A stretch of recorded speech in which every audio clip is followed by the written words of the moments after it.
But how you gonna tell us you can delete it just for the tell them, hey, No, they can't. Exactly. that's like, no, for real. I don't know what they talking That's about. like you being a parent, you talking to your kids, like, oh yeah, we finna hang out. Then you like, nah, we finna go home. Yeah. It's like, to me, like, it really spyware. So I initially wanted to do this episode titled something else, but then I thought about something cool that's more important. I feel like the people have been liking when we had like these sub intros where it's like an important part of something they should take note of, and then we get into it. And it was about salaries and how whatever you negotiate for this current role helps you for the next role. Immediately. Especially if you're staying at the same company. Well, for me, it was... Or even if you job hopping. Well, it's on the job hop, so I'll get like, for example, for me, when I left, I think Goldman Sachs probably was the time when I was like, as far as money-wise, I felt like I made it. And not really made it because once I got to that level, then I was like, oh, I'm still some other levels to achieve. But I knew like HR at my current company wasn't finna match what I was getting already. I think I probably was like getting like a 50K increase in comp, leaving from Optum to go to GS at the time.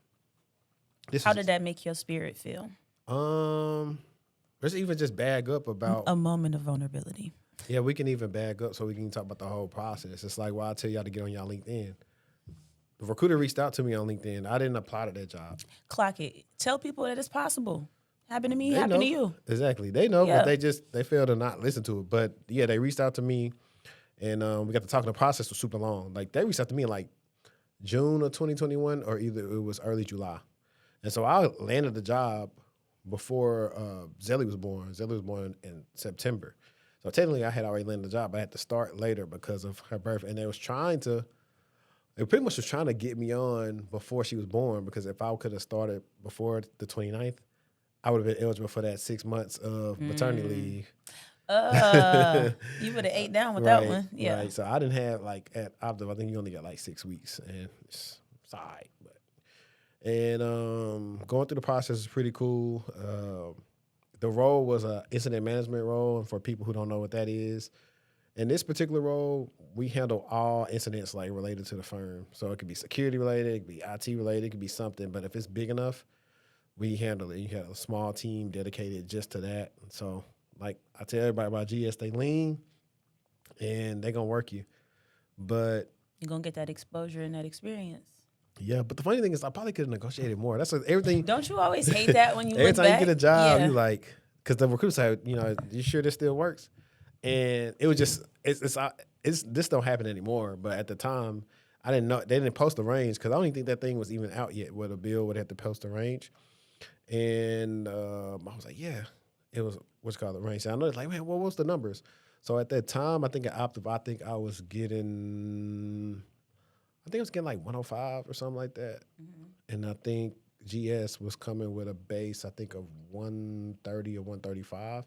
And that was just the base. And then the bonus was like 30K. So you was up. You was up. Yeah. I was up, and I said, this is a prestigious name in finance. At the time, it was remote. And I'm sure the people that's been following me from 4 years ago know I did my whole spiel on GS and going downtown. But I will say, now that 380 is fixed, going downtown would be a problem. But back then, it was hectic. Like, you see how I actually went to 7-Eleven when you was telling me you was on the way. When I told you I was almost there, I lived like kind of way after you. It don't take me no time to get here now. But it's just a sidebar. And going through that, I went through the interviews. And what helped me was that I was probably like more technical than everybody interviewed. And that's actually what happened when I got there. They realized like, he's not in a bad way, like they're thinking you want to be smart, but it's like, he's, more technical than we thought he would be. Like, we probably need to put him in a role, because the incident manager is not a technical role. It helps to be technical, but it's not technical. You're just managing incidents. But I would say, this is the best phrase for it. An incident manager is like a project manager of incidents. So there could be a lot of incidents going on, and you got to prioritize which incident. Yeah. What's taking priority? Yeah, so you'll have something that's like, P3, P4, whatever, and then you figure out which one's more critical. The more critical the incident, the more frequent you have to notify stakeholders, maybe it's like once, twice, or 3 times a day or whatever. And then if it's very low level, you might just send an update at the end of every day. But going from there, now once you get a baseline saying, all right, cool, in the market, I know my worth. I know that, hey, I'm not leaving for nothing less than 150,000, whatever. And these are just numbers to throw around. Now, when you start interviewing in other roles, like, oh, well, here they paying the next level, 175. Let me see what I can get. Now, you also got to bear in mind what industry you work in and what company. 10 out of 10, because everybody ain't laying like that. Yeah, because some companies give you golden handcuffs, and that's why you see so many people stay at a job. It's like, you can't beat it. Like, I know my company, it's gravy for some of them. Like, for real, you can't beat it. Like, they don't really do layoffs. They got people that's been there, 20, 30 years. They either can retire or they get a lot of benefits. Like, to go back to working in finance, that first bonus was also guaranteed. So my bonus was a contingent on how well the firm did that year. Because I came. So here's a negotiation tip, and I said this before. If you are interviewing with companies at the end of like Q4 about to come on, you need to ask them, do they do like sign-on bonuses? And if they don't do sign-on bonuses, do they do, what's it called? I think it's a comp adjustment. It's something like that. And what it'll do is, let's say, for instance, your current job, you're slated to get a bonus of like $40,000 in January or February. You can talk to HR, and if that company does that, maybe they don't do sign-ons, but do comp adjustments, you can show them proof of what you're supposed to get, and then all they got to do is get it approved, and they'll pay you that. So that's something that people don't talk about, because I know when I was... people don't know. I didn't either. I just was like, yo. So how'd you figure out? I was like, y'all do sign-ons, whatever. Well, HR, she was a sister. So she put you on. She was like, we can do, a sign-on or blah, blah, blah, and then we can do a comp buyout or a comp. Yeah, it was a comp buyout, comp adjustment of whatever your bonus was supposed to be. So I was smart. I had the documentation. My bonus at the other company, this is me post leaving GS, was supposed to be like $20K. However, for that company, I only got $10K that year, but it was supposed to be 20. So I showed the documentation where it said, where my offer letter was like, it was going to be 20. So I got that to come on. So it's all about finesse. I will say this. Let's stay here for just a moment. So let's talk a little bit about how it feels to get a big bonus, after not getting. I could turn on music right now. I could tell you how I feel. Hold on. Dang it. See, it's not even cool to even listen to Puff songs because, he had All About the Benjamins. Yeah. Let me think. Let's talk about it. I will say first big bonus, I called my godmom and I was like, what you supposed to do with all this money? Like, where does it go? It help me help myself. Because I know it don't just go in your checking account. So let's talk about some things that we can do with it. Or even just kind of being the first gen and not having anybody to call to ask, what do I do with this money? Or how can I help this money grow? So, glad you said it. So it's real talk. When you actually... No, this is serious. This is real life. Because I thought about it. I was like, if you ask certain companies where you have a good bonus and you got student loans, you can pay off your loans faster just by paying them up either for the year or, you can just pay, okay, cool, you owe $30,000. Your bonus is $15,000. Maybe put half of that to the loan. So now you paid it off in 3 years and you done with it. I think it's important for you to handle business. Like when you get that, okay, for example, let's say. Pay off debts. Literally, I was going right there. Let's say you've been out of work and now you done got this job. Let's say you finna get a $25,000 bonus and you got $10,000 in credit card debt. Pay that off immediately. Pay it off, get it off your back, save. Maybe this is not financial advice. These are some ideas of things you can do. I know a lot of people are using, money market accounts. Some people are making, small increments, payments to like an investment or something, Bitcoin, whoever it may be. But there are things that you can do with your money. And I do think it's important that you establish a relationship with someone who may be a little bit more financially savvy and well off than you, so you can start to think in a way that maybe you're not familiar with, or maybe you didn't grow up thinking this way, because who you know didn't touch that much money from a bonus. Yeah, no. That's a lot of people's salaries. Facts. And That's what I'm saying. Like, I'm saying that like so seriously, and especially as a depending on the- first gen. Like, and depending on the company, you may keep like. So my bonus and taxes. for my first bonus for GS was $30K. I think I got $22K of that. I think, and I was surprised I got that much of it. From taxes? Yeah, they took out $8 or $10,000, but I was surprised I got that much. So, it definitely make you feel like a new person. Oh, because, for sure. And it teaches you that I can achieve this and more. And the crazy part about it, there are people, and this is on the tech side. It's not even investment banking side. There are people on the tech side that get triple that. Yeah, facts. Just on their bonus at that company. And so people are listening to this now, like, it has its pros and cons, but if you want to go work hard and that's the only thing you want to do it. Because like the only con about working at certain finance companies is they want to know a lot about your outside moves. I was just gonna say the same thing. Like Deloitte, they don't play that. They need to know, what you got going on. Shoot, put your other stuff in the trust and keep it moving. But yeah, I mean, I would say that's why it's important. Also, if you can find a mentor inside of the company, maybe maybe somebody you directly either report to or something like that. I like that idea because they are familiar with the payment schedule, and you can maybe ask them, some things that have worked out well for them. I know that one of my CVPs had retired, and she, was like, I've done pretty well because I only took out stock in the company, and that's all the stock that she's not took out, but you know what I mean, invested in. But yeah, I think it's important that as you start to make some money, you get some people in your circle who can support you in having healthy habits with that money. And also from a tax perspective, put some up for those taxes because you will owe at some point in time.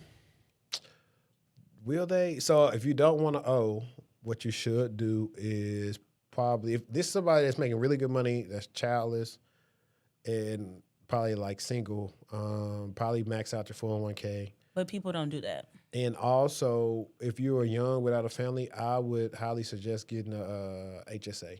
Oh, for sure. Please max that out. If you can afford to max out your 401k and your HSA, you're setting yourself up for a good position. And at least match to where your company will match. Like, at least get the free money from them, from the match that they'll do. And this is the last thing I'm gonna say. Do not let the black tax get you. Tell me more. You're not familiar with the black tax? No. You know how most families got the one black person that make it and everybody else is kind of just either average or above average? So it's like the terms, all the rich auntie and all that kind of stuff, them people are typically the people that get the black tax. Oh, your auntie will pay for it or this or that. When you get your money, that's your money. Don't feel bad for telling nobody no. Nah, facts. Your parents were supposed to do the things they did for you. Don't let them gaslight you and say, the stuff I sacrificed, you were supposed to. If you wasn't ready to sacrifice, or then you shouldn't have had no kids. And it's so tough too, because when you are, quote unquote, that person in the family, people do look to you to help support and, alleviate some burdens and stuff. But a lot of the times when you trying to come up, you ain't really coming up because you giving away a large chunk or portion of that. So you definitely have to set some financial boundaries and stand firm in them so that you can continue to grow your money again. Yeah, and there's no point of you working that hard and you can't even. I'm talking from personal experience. And also the part two is then you start getting up like, I put in much more work than y'all did. I think the thing that upsets me is that you work as hard as you do, right? And somebody else is not working as hard as they could, but you want to come bite off this plate because you just don't want to work that hard. Yeah. The opportunity is there. The space is there for you to do so. So I think that you definitely have to set boundaries and don't be afraid to say no. Don't be afraid to be the bad guy because nobody who is doing well is a yes man. Yeah. But we ate that up. Hope y'all enjoyed that. What they call it, a diatribe, soliloquy, all that fun stuff. But welcome back to episode 197 of Textual Talk. I'm your host, HD, and we got CyberShortieee in the building with us. Hey, y'all. Had to do a little applause. But appreciate y'all if y'all still watching right now. Y'all know what to do. Thumbs up, like, hit the bell icon. If you're listening in your car right now, follow the podcast, leave us a review, or leave us a comment if you're watching in Spotify. I get around to the comments when I can, but I appreciate y'all that y'all actually do leave comments in Spotify, so I appreciate that. Today we definitely got some got a good articles full on here. house today. I had actually removed that student loan one, so I don't know if you were going to talk about it. Nope, I thought you wanted me to put it up there. I did, but I was like, we beating a dead horse. But I do know that winter is coming because Okay, okay, Game of Thrones. I've never watched it. I just know winter is coming. But I do know everybody got to pony up to pay in like February. I hate though. See, I feel like it's not fair because if I want to go the loan route, I never agreed to do loans through AidVantage. My stuff was directly with the Department of Education, and now and they sold it to. I was just they sold it to Mahalia, who sold it to AidVantage. So I'm just like, I would love to get a lawyer on and say, what are my options? Because like, hey, I ain't tell them people I want to pay them. I was supposed to be paying these people from this other place. Like, I honestly, in my heart of hearts, was like, I'm just not gonna pay those student loans. That's not the truth. You're going to pay those student loans. Or I just don't want to be in a position or a predicament for it to come back and bite when you can just handle your business. There's ways about it. I think it's one of the less important debts to pay. Now, your car and your personal consumer debt, cool. Your student loans, I'm like, fam, figure out a way. If you got to go in forbearance until you can start making lump sum payments. Because they want a lot of your money. Yes. They want, like, it's unbelievable My loan how payment much money is they want. more. What they want me to pay is more than what I pay for my car. Same. My car and my insurance together. So it's way more than that. That's all. I'm not paying y'all. Yeah. That's what I said. Come get it. I'll mail it back to y'all. Y'all can do what y'all want with it. But like, it's really. I ain't gonna lie. It's really from UD. Yeah, that's where my debt is from too. Because undergrad was pretty much free. And yeah.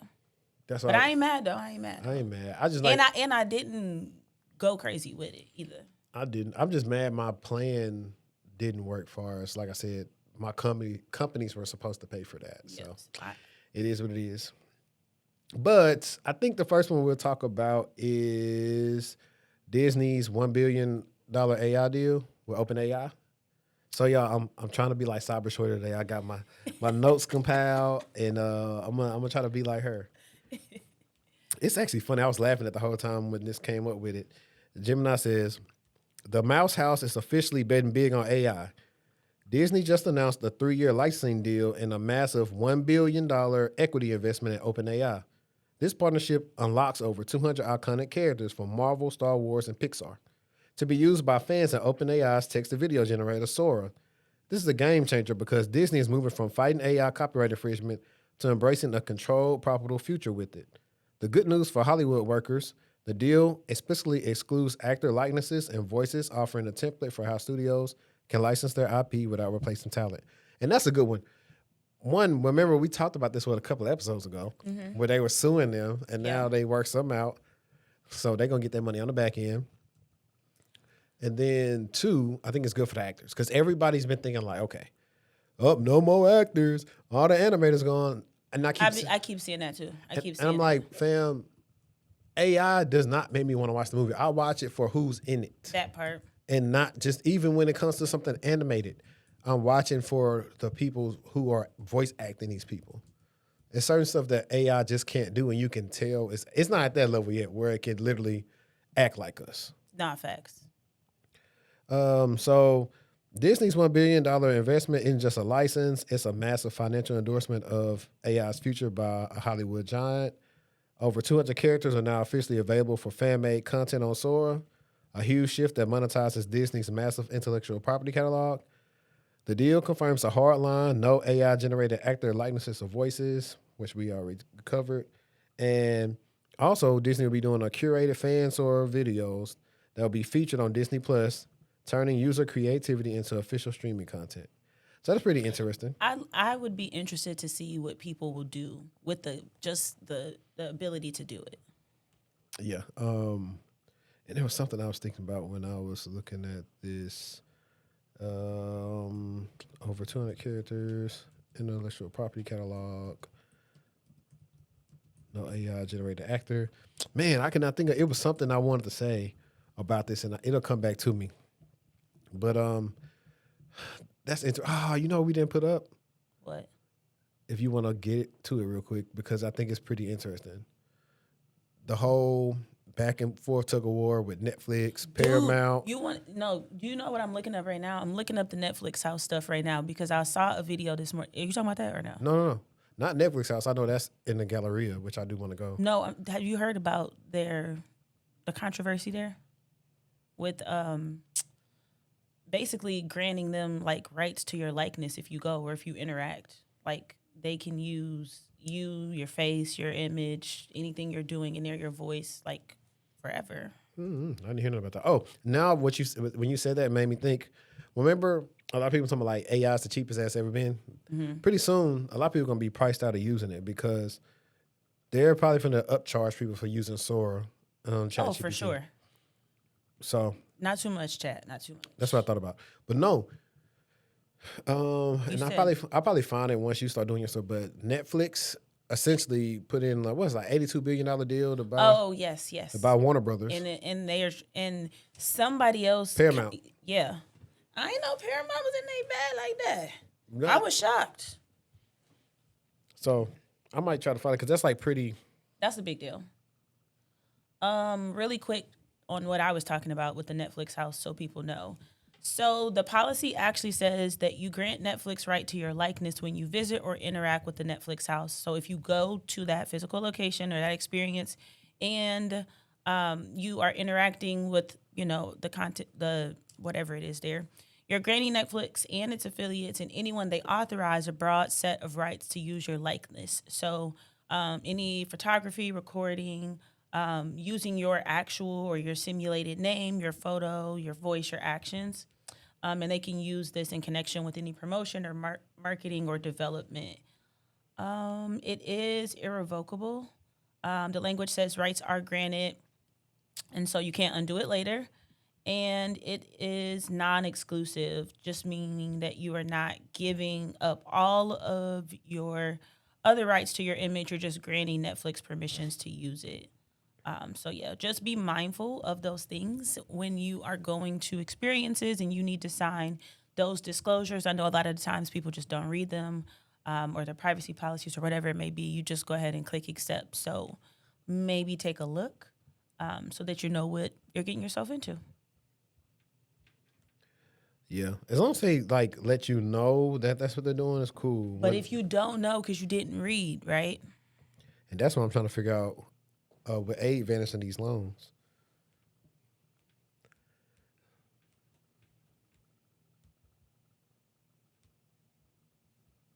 Where is it? Is this not what this gave me the wrong thing. But anyway, I'm briefly going to just talk about, but it's like the battle over Warner Bros. Is turning Hollywood upside down. Got Netflix, Paramount, Warner Bros. I've seen a lot of stuff. I think Paramount was offering $30 a share or something. I don't know. It was a lot. Let's see. Disaster, catastrophe, and nightmare. That's how Hollywood's creative workers describe the fall of the once mighty Warner Bros. As Netflix and Paramount battle to buy the historic studios, and Tinseltown braces for more upheaval and job losses. Yeah, and that's what happens with mergers and acquisitions. Take the talent, because I don't know.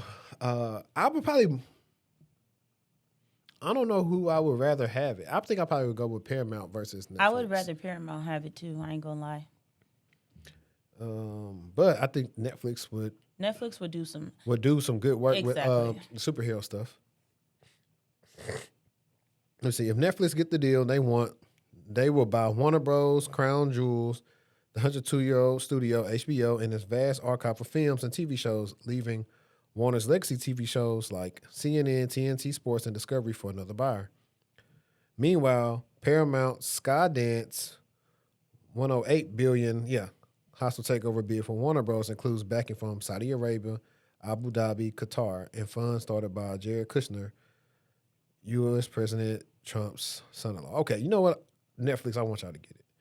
I feel like when you start getting everybody from overseas and involved and yeah, you know what, Netflix, let me hit the challenge. Yeah. Netflix, I want y'all to have it because, we don't want all that going on. Netflix, we want y'all to buy it. I'm not gonna read the rest of it because it's too long, but I'd rather go for Netflix now. I didn't know that they were like trying to get backing from overseas so they can buy. I just don't like that. Let them keep worrying about everything except boxing. HBO is so full and packed with stuff. Don't mess it up. Thank you. I don't know. Now listen, Netflix, if y'all could bring HBO boxing back, y'all got a winner. Now, if y'all can bring boxing back on HBO, I'm rocking with that. Or Paramount, if that's what y'all want to do. Whoever bring boxing back on HBO, that's who got my vote. For real. All right. I just want y'all to not make it more difficult. I feel like Netflix is a bit more aggressive in their security practices as of lately. Yeah, they're a tech company. Are you a part of this household? Yeah, they say they finna get... No, you're not. They've been told everybody. How you gonna kick me off my own stuff? It's whoever signed it up, though, I guess. Yeah. Yeah, I remember that, too. How long have you been using Netflix for? I started using it in 2012 when I went to college. And that was back when you could actually get the DVDs. Yeah, you don't know nothing about that. Yeah. You ain't no real Netflix OG. Because everything wasn't on Netflix. Before it was even streaming, it literally was just, hey, you get the movie and send it back to us whenever you want to. Exactly. Yep. Man, I don't...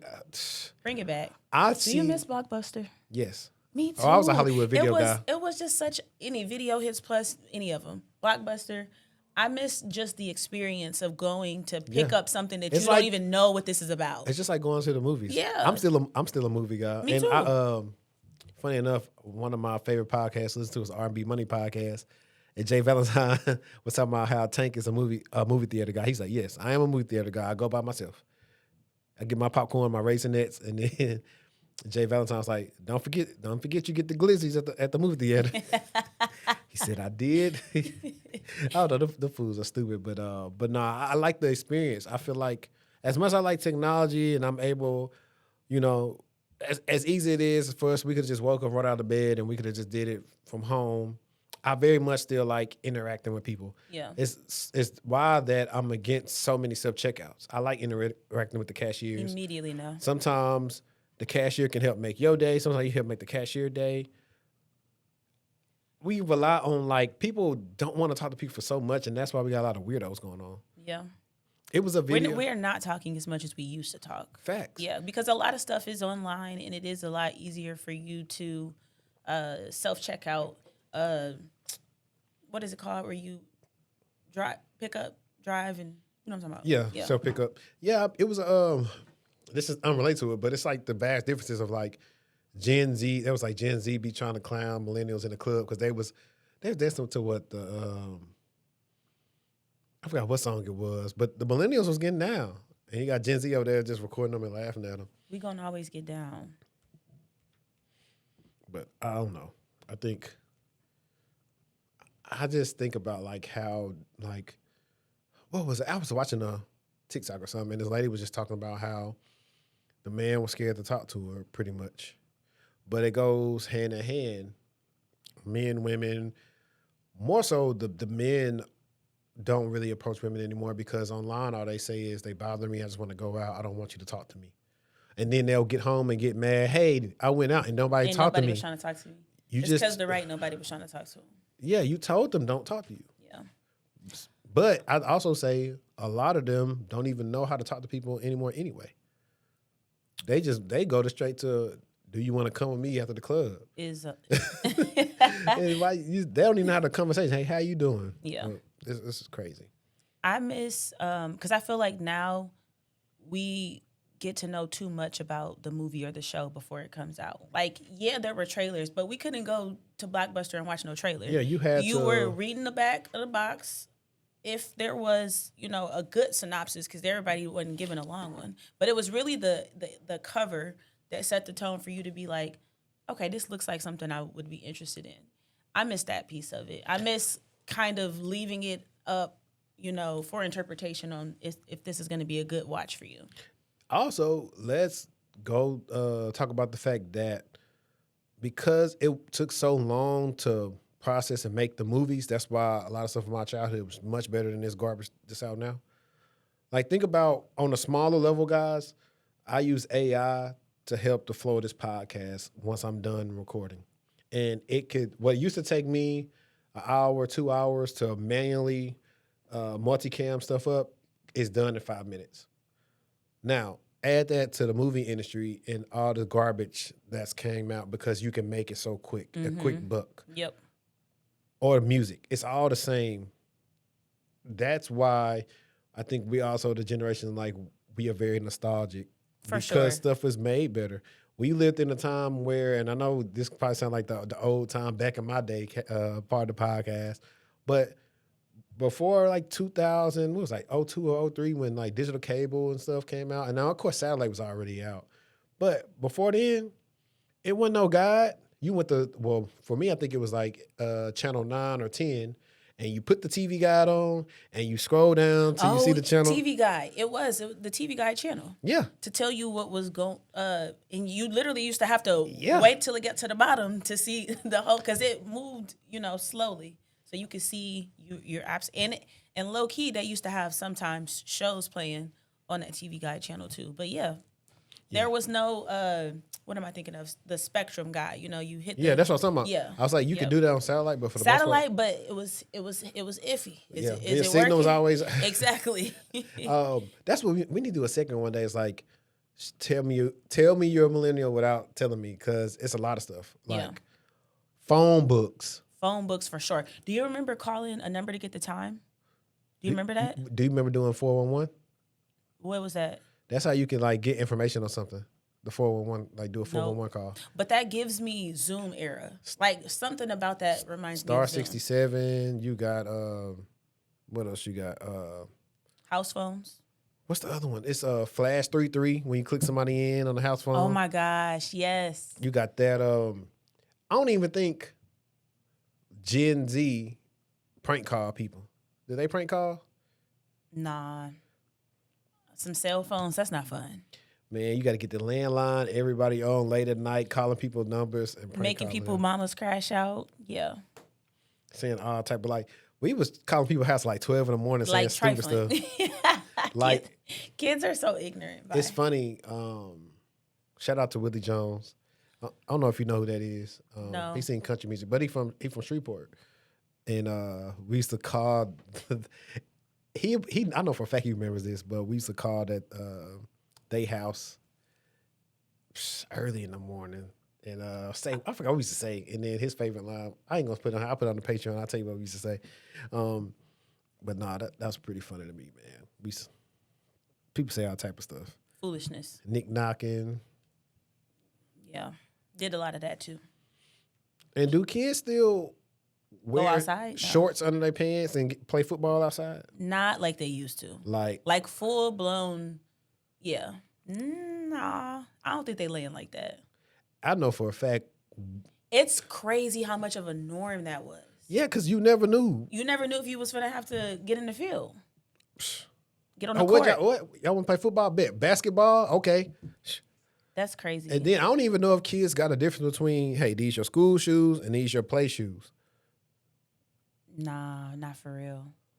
Younger kids, maybe. Like younger. Like I don't even think they do. Like 5, 6, 7, 8. For us, hey, I just got you them shoes. Everybody who didn't have it the best, you knew you was probably getting shoes like beginning of school and maybe income tax time. And Christmas. Christmas is that's what I said. It Yeah. really depends. Like we wore uniforms by the time, so it really didn't matter. As long as you had some neutral shoes, you were straight. But anybody else had them old shoes. Them old shoes was your gym shoes, and then for us, I either ride the bus home or go to my people's land where it's like mostly dirt. So you definitely had to have like play shoes there. Did you used to draw on your shoes, your Air Forces? Nah, I ain't never do that. Never. Nobody was doing that? They was doing it, but I wouldn't. Look, Well, okay, just like you said, on an older pair, not on nothing that's crispy, but like an older pair. On the old pair. Man. That 86, 85, I used to spend. That low top Air Force Ones, 85 for sure. And then the mid tops was about 90 or 100, 108 or something like that. Yeah. Y'all don't know nothing about What a time to be alive. But I'll let you get to your article.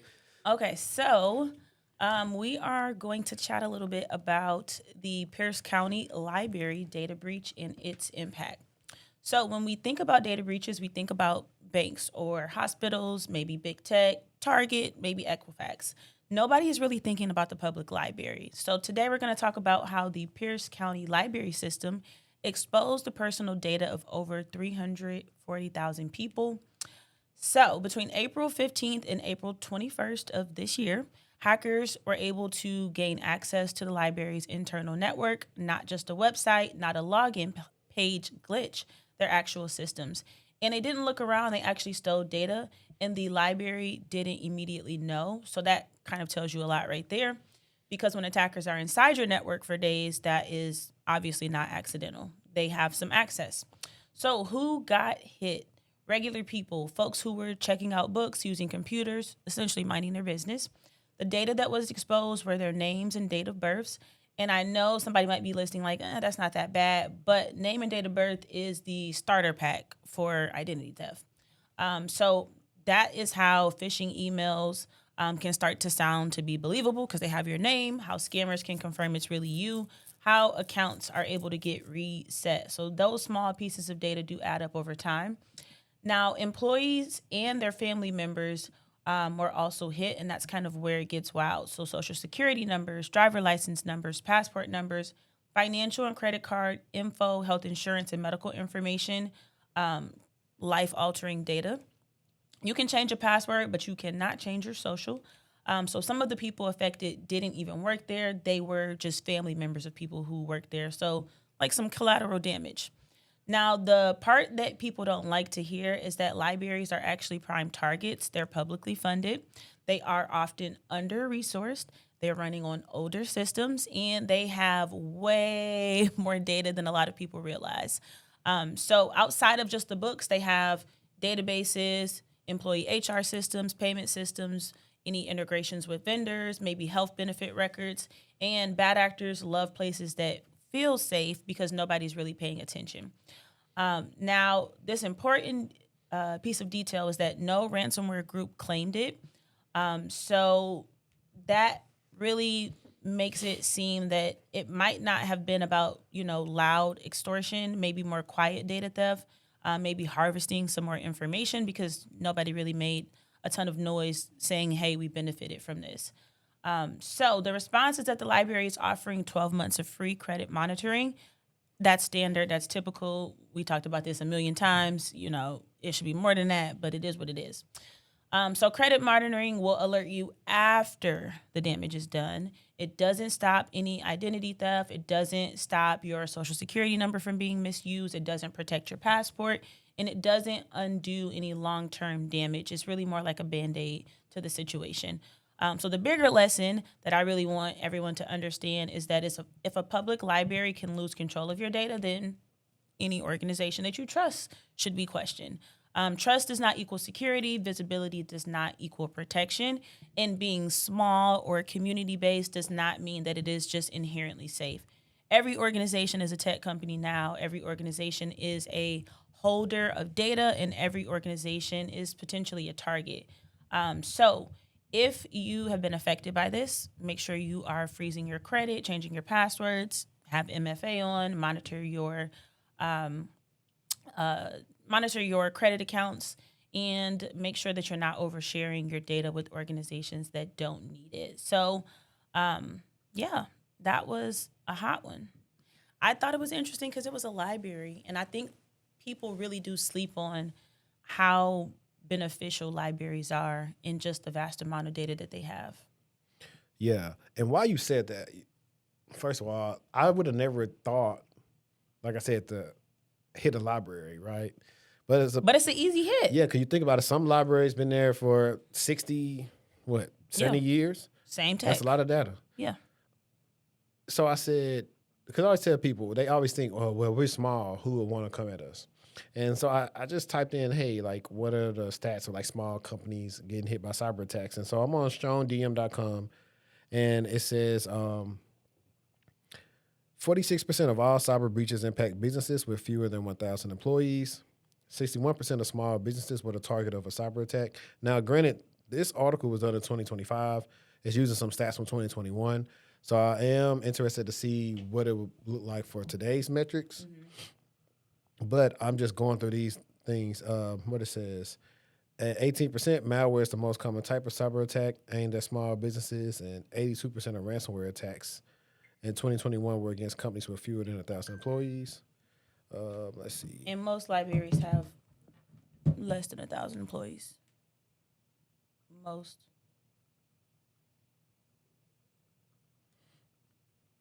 Let me see. Just double checking. 87% of the small businesses have customer data that could be compromised in an attack. And yeah, but I think it goes back into, okay, I would assume that libraries will follow in the scope of the city. And so it goes to the city and see, okay. It typically will. Your networks. Like the state and local government. How are all these libraries talking to each other, and like, do they even do pen tests? Probably not. They probably don't have the budget. I think they do. But they underpay though. Like for sure, the city of Dallas underpays like for their roles for cyber. Like if the GRC roles, like they should just be letting people like, y'all don't even know what y'all doing. Y'all just giving them out. That's what y'all should be doing when it comes to that. I just be mad, bro. I just came to the library to read a book. Now somebody got my data. That part. I came here to study or to do some research, and now my data is exposed. Yeah. That's why it's important that you have something to monitor your credit proactively, not reactively. And that's why you can use Aura. I wouldn't go say it, but you said it.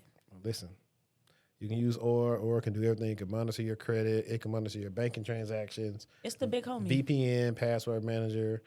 And it's out there to make sure your data's not out there with data brokers and they can get it removed for you. So if that's what you're interested in, we got a link for Aura in the description. Google yourself and see what pops up. Probably way too much. And since we were on attacks, I want to talk about the consent fix attack, where it can hijack Microsoft accounts without a password. And specifically, it's Azure CLI, if I'm not mistaken. And what we'll do at a high level, and then I'll probably go into the actual article to see like more specifics. But forget traditional phishing. A dangerous new attack dubbed Consent Fix is successfully hijacking corporate Microsoft accounts, and it completely bypasses MFA. The trick, it uses social engineering to abuse a legitimate Microsoft service. The Azure CLI OAuth flow. Attackers trick users often through a fake captcha into logging into a genuine Microsoft site, and then instruct the user. Now here's where we always get to.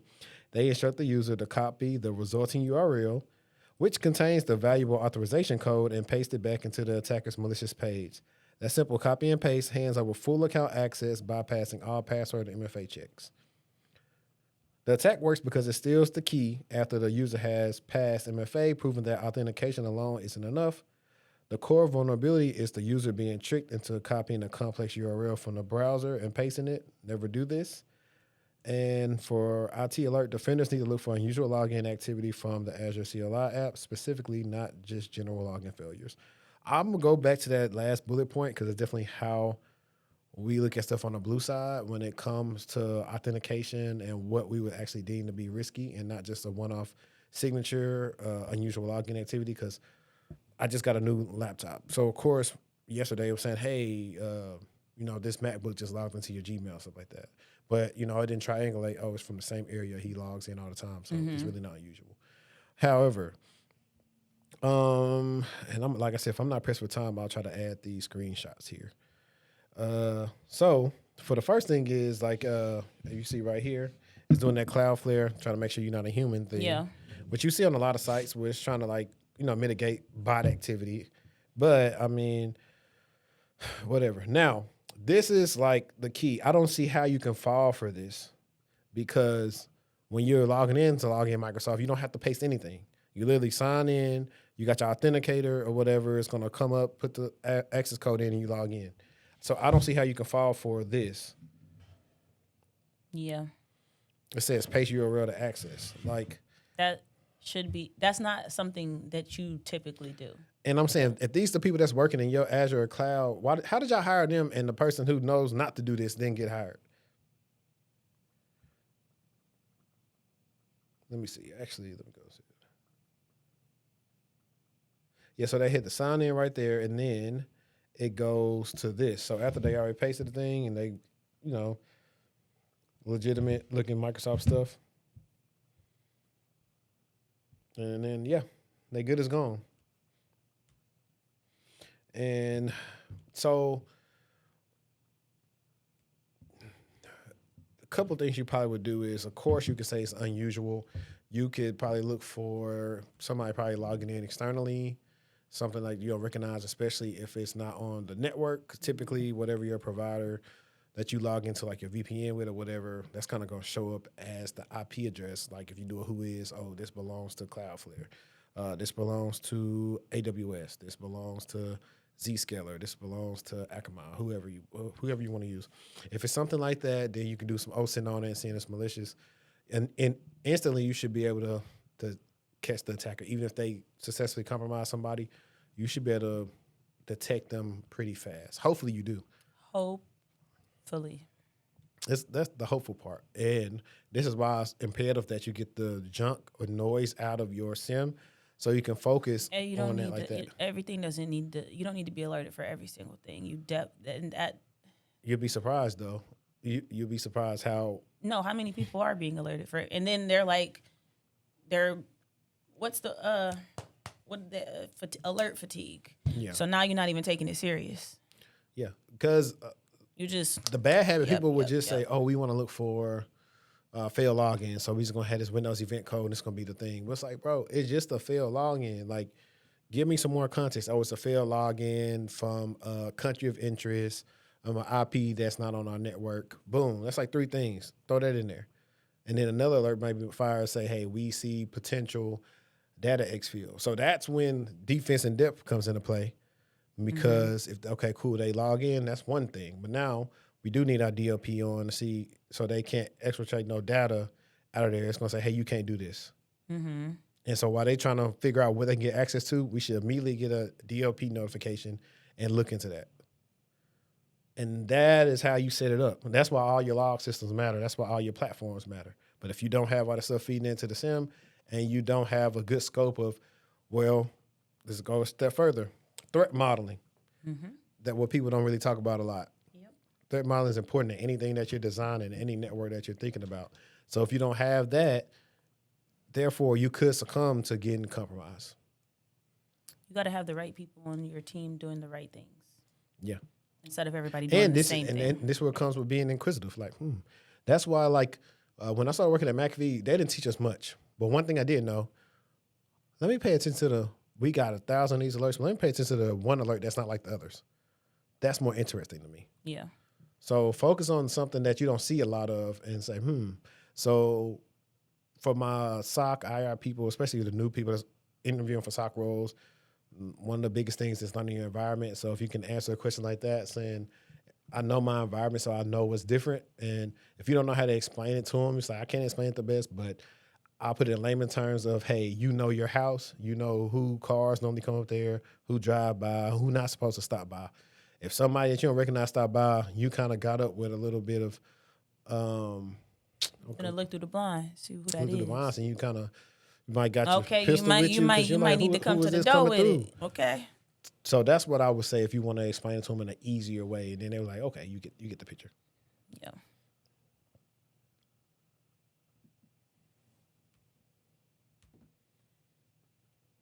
Got a little Petco here. Okay. So let's talk a bit about Petco. It wasn't just a setting, the Petco and Vetco data breach.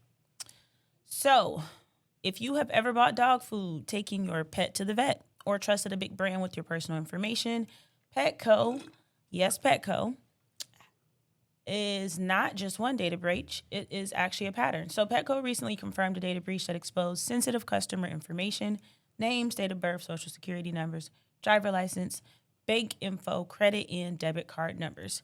Their explanation: a setting within one of their software applications allowed files to be accessible online. And so when companies say it was just a setting, your ears need to go up immediately.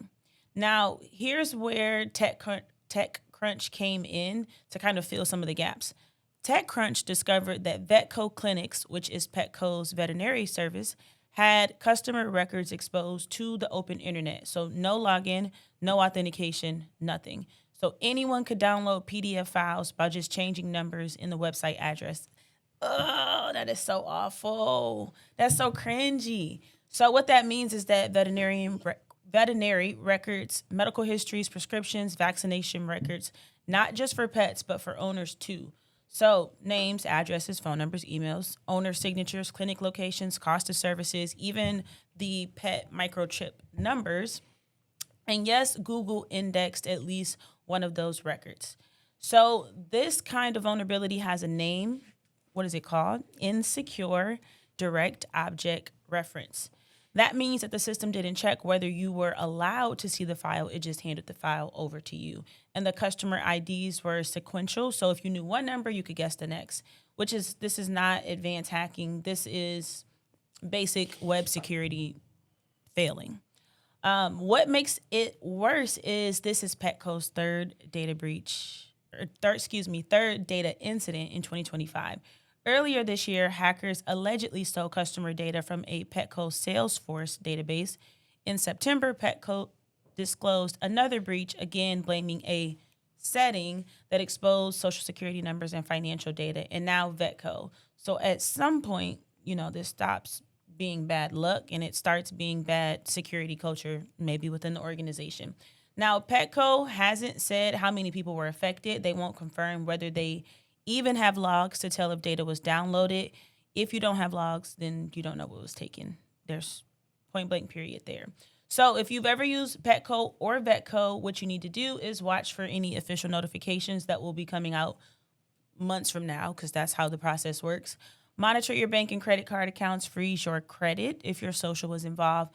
And then, of course, just be skeptical of texts and emails that are claiming to be from Petco. Don't click on anything out of fear.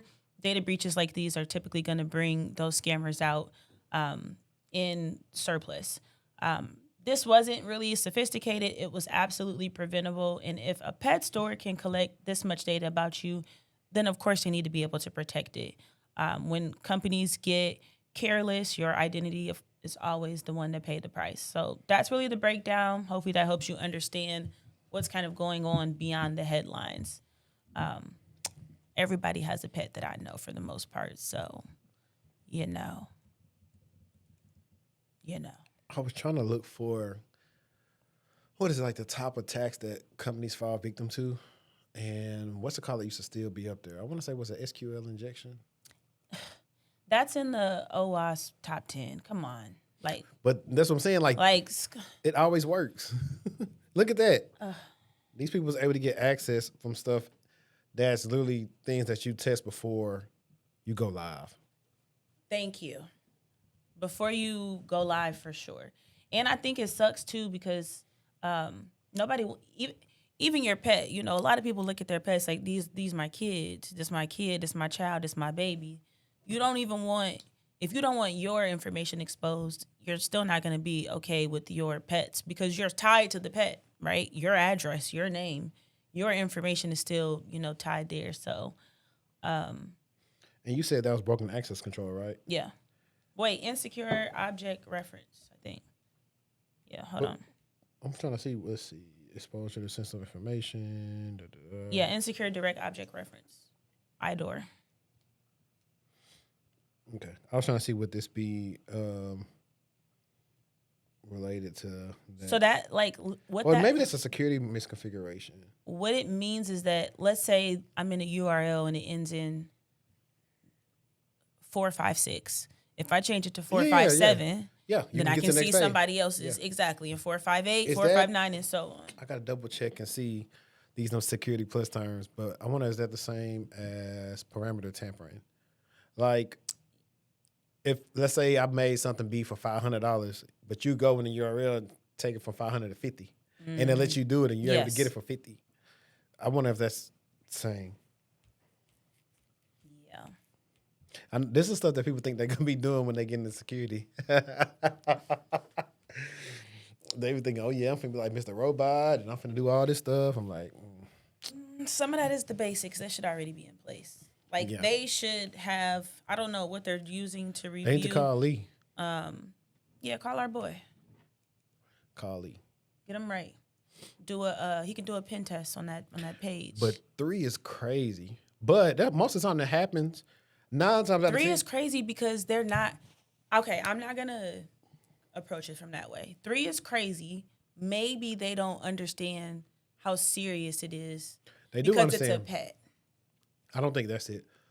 Most companies don't even make sure that the threat is really out of their environment. Yeah. So anytime, it's like, I'm going to make it easy for y'all. It's like you dealing with that person you said you weren't going to fool with no more, and they come back around and you find yourself back in the same position again. That's how it is when it comes to these companies.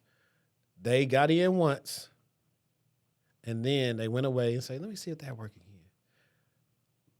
And it worked again and again. And if you've been in there long enough, though, you might notice another avenue that you can pivot to remain persistent in that environment because maybe they fixed whatever it was initially. Typically, anytime you want to assume that you've already been breached. Yeah.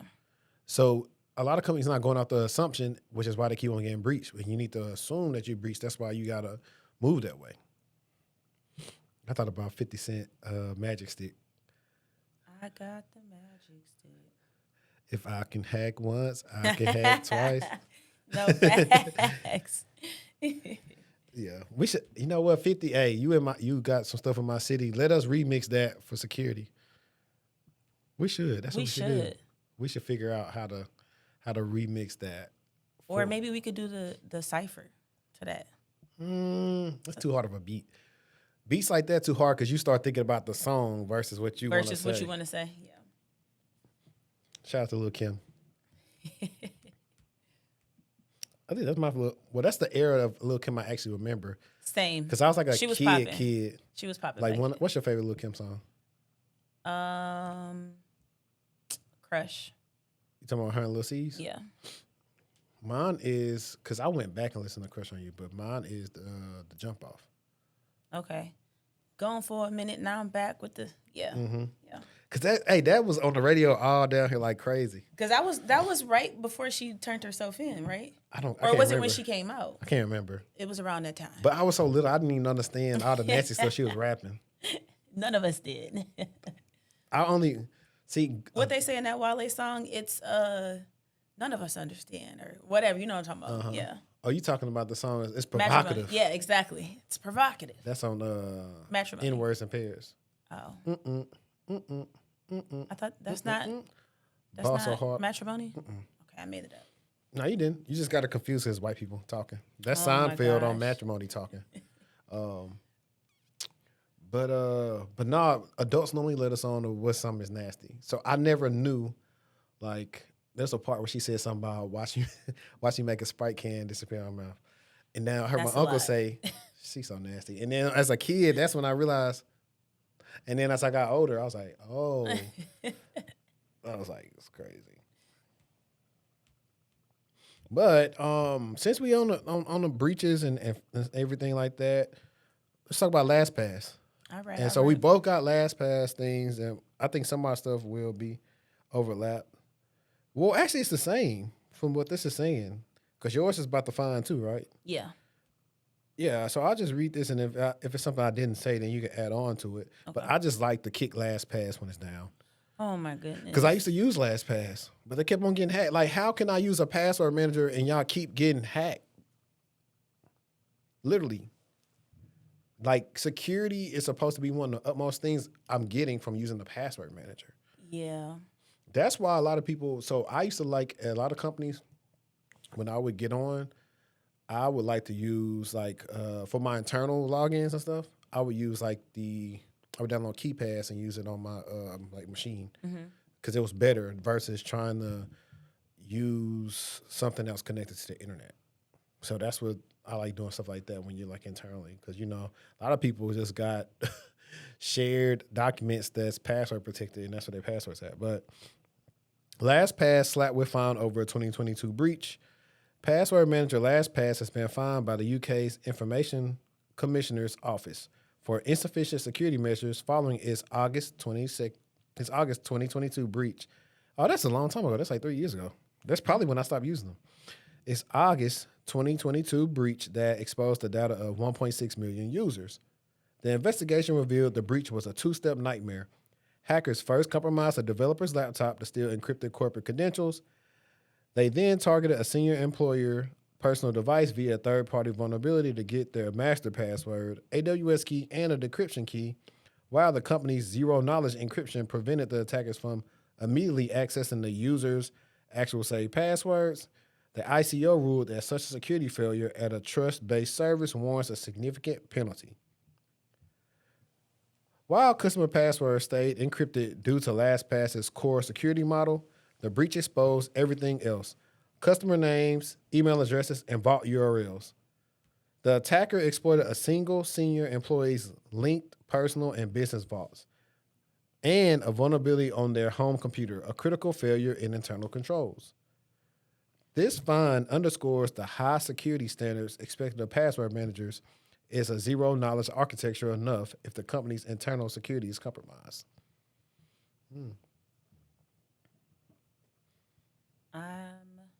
It looks like that employee used the same master password for their personal vault and their business vault. Most of us do. Don't. That's why Dash Lane say, hey, you reuse this. Please change it. Let me see. Is that the end of yours? Mm-hmm. Okay.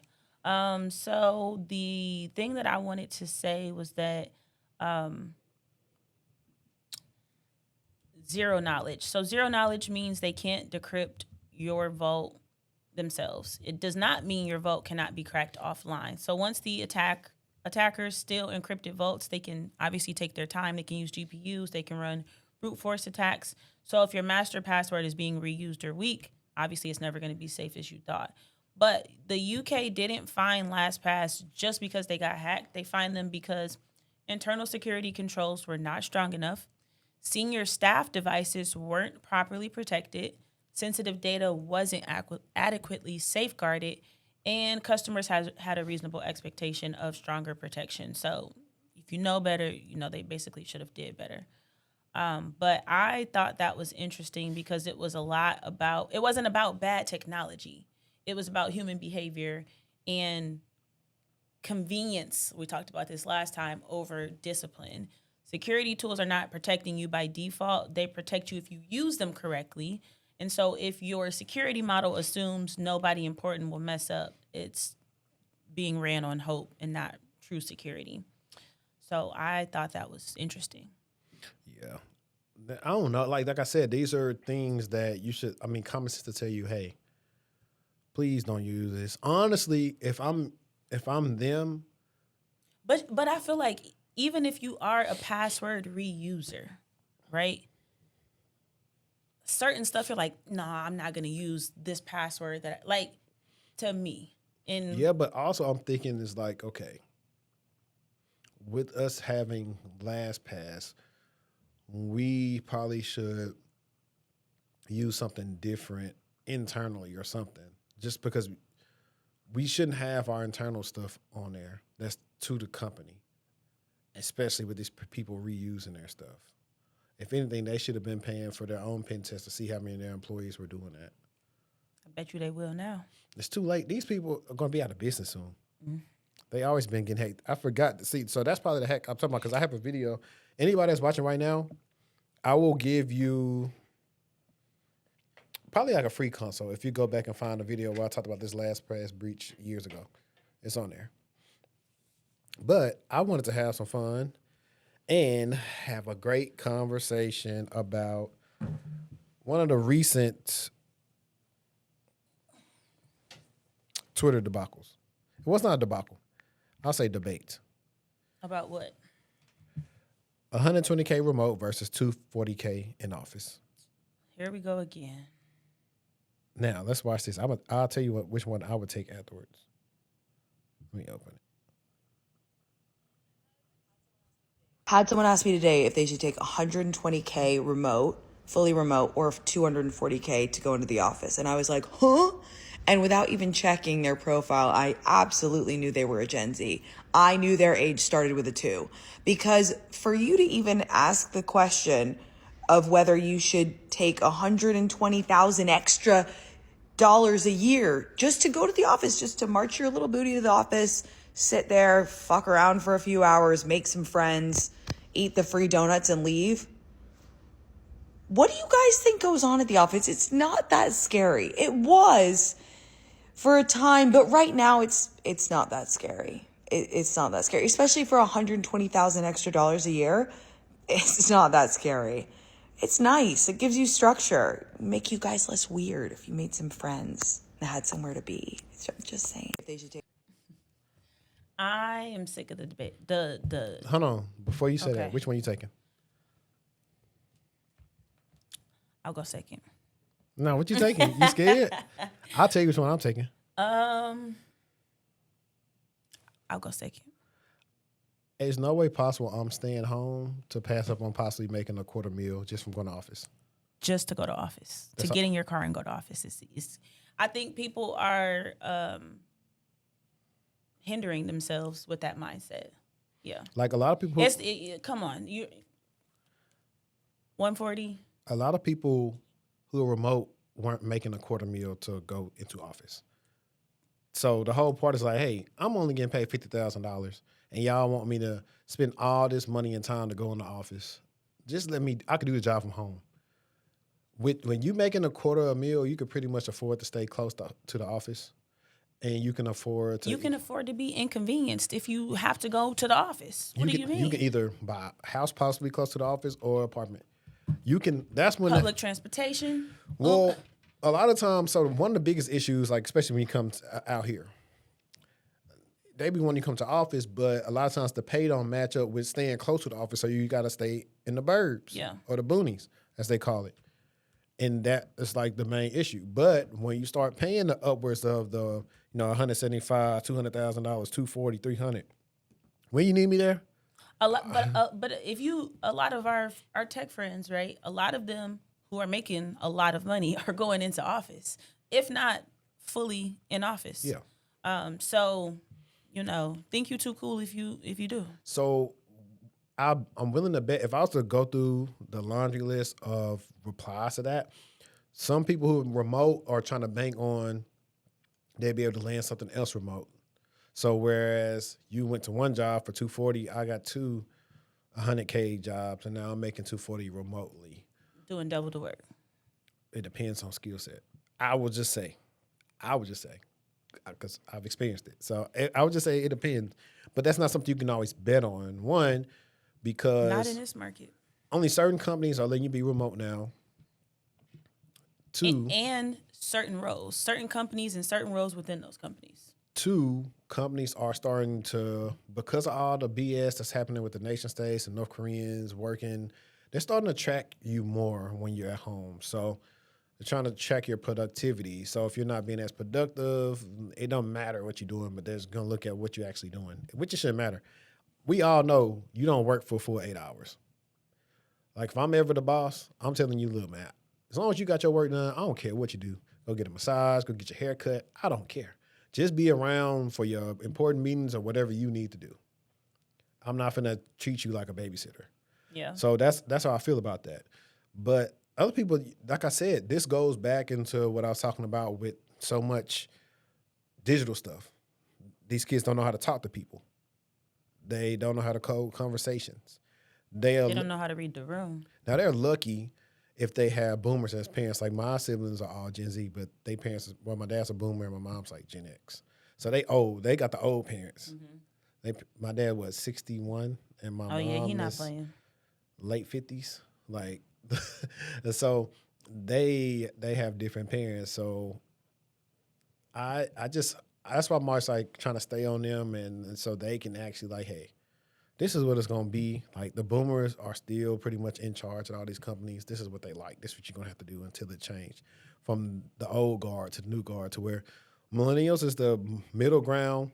We'll be a little bit more understanding and some of the other things based on how we felt when we got into the market. But by all means, now I will say I would, you know what, for a quarter meal, I'll go back into JPMC if my team in Ohio. I'll go back. I think that there's a lot of opinions and people ain't even making 100,000. So woulda, coulda, shoulda. I'm not. You would, because you've never seen it before and you don't know. People, you can imagine. You don't know, but you can imagine how that can change your life, man, right? Watch this. So keep talking. I ain't really with. It'd be a lot of yapping. It'd be a lot of yapping about things that if you was really put in that position, you would take it. Period. You would take it. Watch this. I'm finna. This is because if you can make that right, what you gonna make after that? That's what I'm finna show people. Or you're not gonna make that because you don't want to go in the office. So be it. So be it. So I went to my favorite thing, the ADP salary calculator. Mm-hmm. Let me double check. Okay, I put everything in. So I put the person get paid semi-monthly. For those of y'all don't know, that means you get paid twice a month. So you get paid on probably like the 1st and 15th or maybe like the 3rd and the 18th, something like that. So I did $240,000 a month. That means semi-monthly, that would be $10,000 every check. And you would take home $7,190.71 every check. And this is... What is it for 140? No, it's 120 actually. We'll do it for 120. And I did this based on Texas. Mm-hmm. So this is like in Texas alone, for federal tax, you would pay $2,044. For Medicare, $145. Social Security, $620. Now this is barring that you don't have any like insurance or anything like that. But if I want to, let's see. Let me see if I can add insurance or something on here. Okay. No, 120. Let's do 120.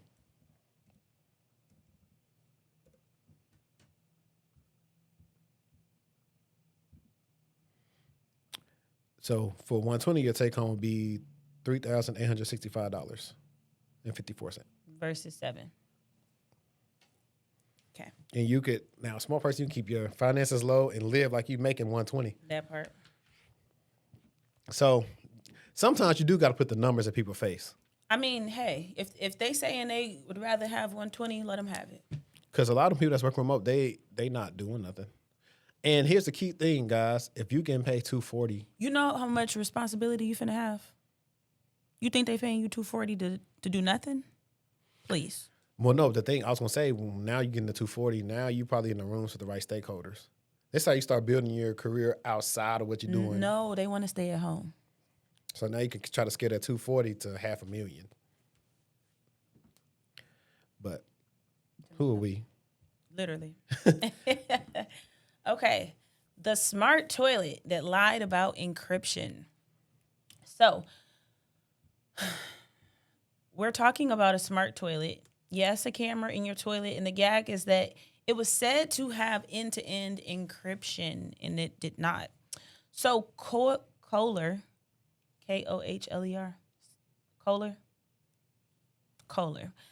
Kohler, the fancy bathroom brand, released a product called Dakota. It's a camera that attaches to your toilet bowl, takes pictures of what's in there, and uses AI to analyze your gut health. Now, already, this is clearly a personal choice. I'm not judging, but let's talk a little bit more about privacy, because this thing costs $5.99 plus a monthly subscription. So naturally, people ask, okay, who can see these images? Kohler has claimed or said the camera only looks inside the bowl and all the data is protected with end-to-end encryption. The phrase is where kind of the problem is coming in. End-to-end encryption means something very specific in cybersecurity. So let's say we are a security researcher. Actually, we have one that's looked into their privacy policy. And so this researcher said, this isn't end-to-end encryption. What Kohler actually meant was data is encrypted while it travels over the internet and encrypted when it's stored. That is TLS encryption.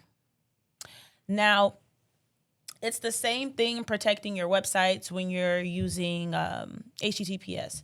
Now, the key part is that Kohler themselves, so the data is encrypted until it reaches their servers, where it is decrypted and processed to provide the service. And if the company can decrypt it, it's not end-to-end encryption, period. Now, end-to-end encryption means only you and the other endpoint can see the data, not the company, not the servers, not anyone in the middle. Think about WhatsApp, Signal, iMessage. When a company uses that phrase, people typically assume, oh, they can't see my data. But in this case, they absolutely can. And this is more of a trust issue. Now, where it gets even more interesting is where Kohler can access the data. So are they using those toilet images to train AI?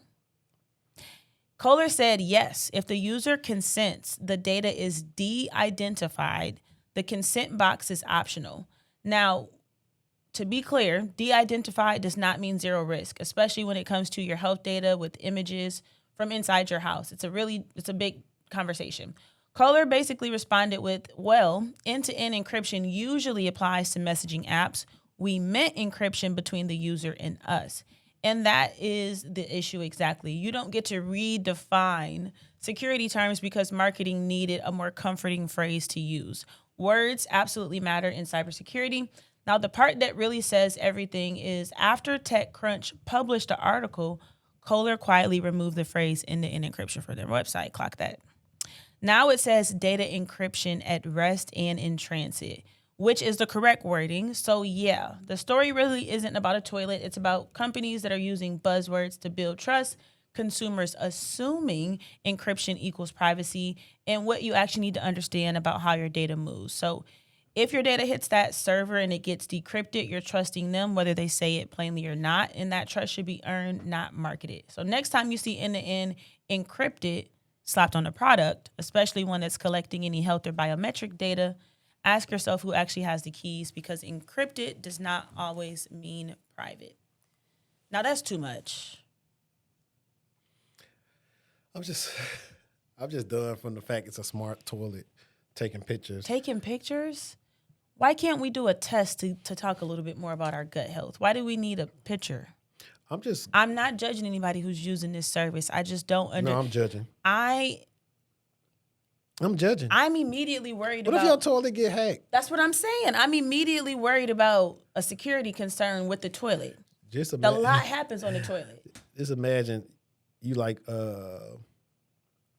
Craig Daddy on Friday after he had them burritos, and you went to the smart toilet and somebody hacked it. Now they put the video out. That part is what I'm... Or the bathroom.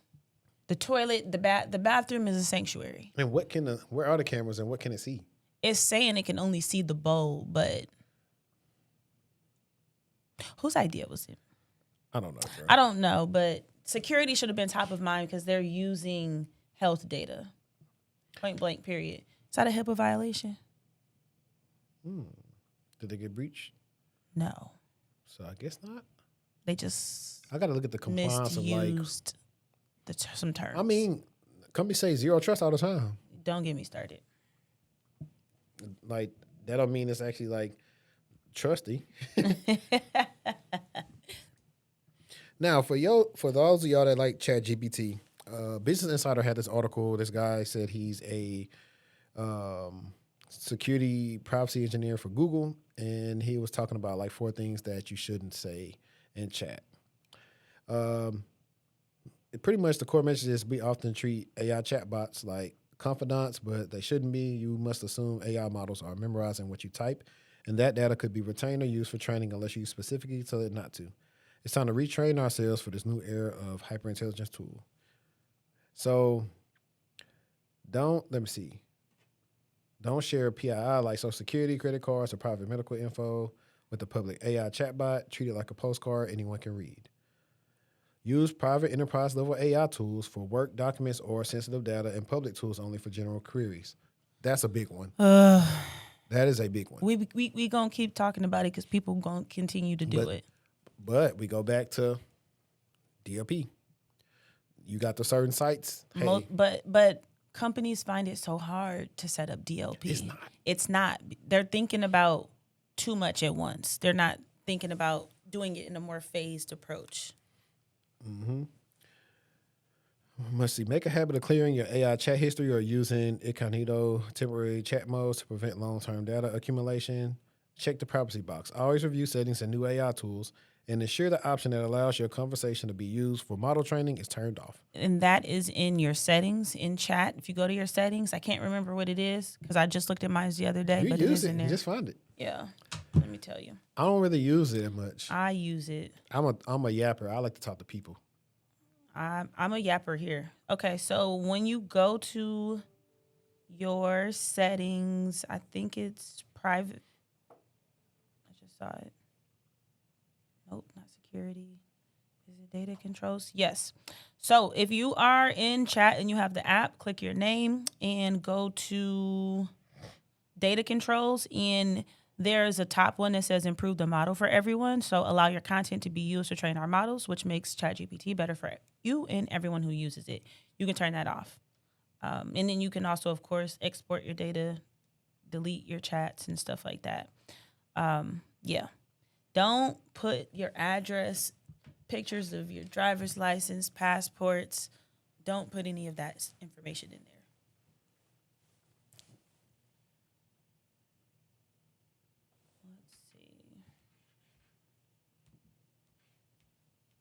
You looking at something? These packages just came in, and I can go. no, they're not down there. I just got to sit them.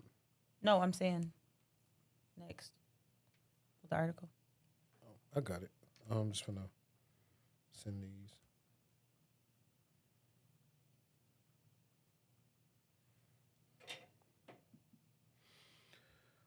Oh. There we go. Lapsus. Lapsus hunters target Zendesk with typo squatting. We just talked about this. Right. And people don't know Zendesk is pretty much a ticketing company. Very popular. Yeah, a lot of people use it. I mean, especially even when Easy to use. malicious actors use Zendesk. Yeah. Make you think it's believable or whatever. Them and I think, what is it, Soho? I think them two were like cheap ticketing services. But a group of highly skilled threat actors known as scattered Lapsus hunters, infamous for past attacks on major companies like Salesforce, has set its sights on Zendesk. Security researchers discovered over 40 typo squatted domains, Zendesk.com, well, Zendesk, yeah, there we go, Zendesk, there we go, .com, registered by a group. Their objective, to trick customers, staff through social engineering and phishing, often bypassing MFA to gain access to the Zendesk corporate instance. A successful breach of a customer support platform like this is a major supply chain threat because tickets contain a gold mine of sensitive data, including customer PII and internal API keys. Yes, it does. It sure do. The attack shift focus from big internal systems to essential third-party customer support platforms like Zendesk, which holds huge amounts of customer data. The threat actors are using dozens of slightly misspelled domain names to trick help desk staff who are constantly handling links and tickets.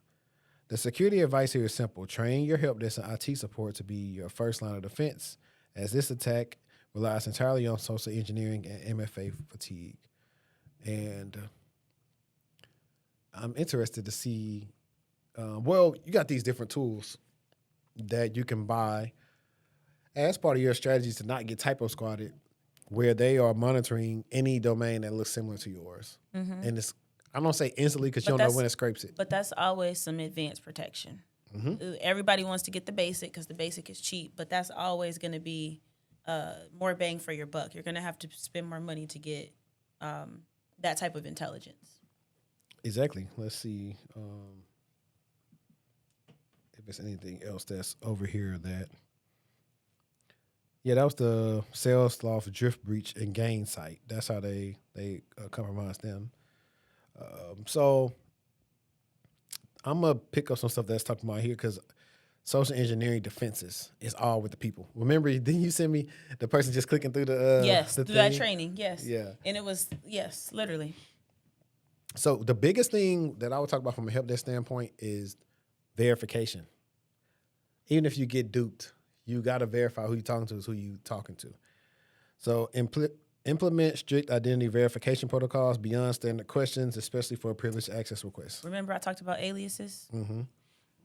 Yeah, that's all. Think about it. You the only one that's supposed to know the alias. When we used to identify the people that work for TSA, it was their, I forgot, was it like their special, it was their name and then a special number that they had. They would tell us. Similar to anybody else, like your alias is, honestly, your SSO. But it shouldn't be anything that's like tied to your identity that somebody can obviously figure out. To me, it should be something not too crazy, something you can remember, but something that's kind of like randomly generated. Well, so like a lot of things. So 456 PQ3. So another thing is like we have a service with a vendor, and they send us emails like, hey, this person works for you guys and reached out to us for information on blah blah blah, but we don't have them down as an authorized person. Are they authorized, or do we need to escalate this? We do some digging. The person was authorized, just not added to the list yet. But that's what you should always be asking. Hey, anytime somebody call in with some type of thing, even if you get duped, give me a second. Let me place you on hold. One second, please.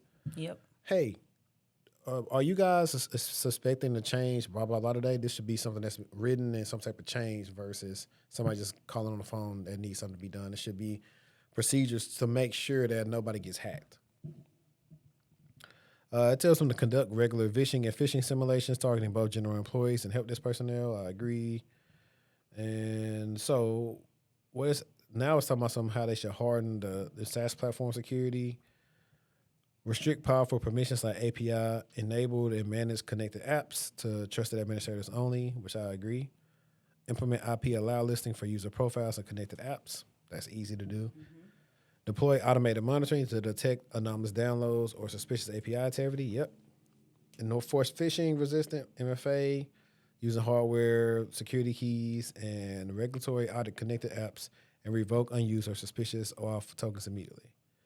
And yeah, the same thing we said, monitor for impersonating domains. So all in all, it's kind of standard run-of-the-mill stuff, but they work, how they typically do it is it's like it's not super,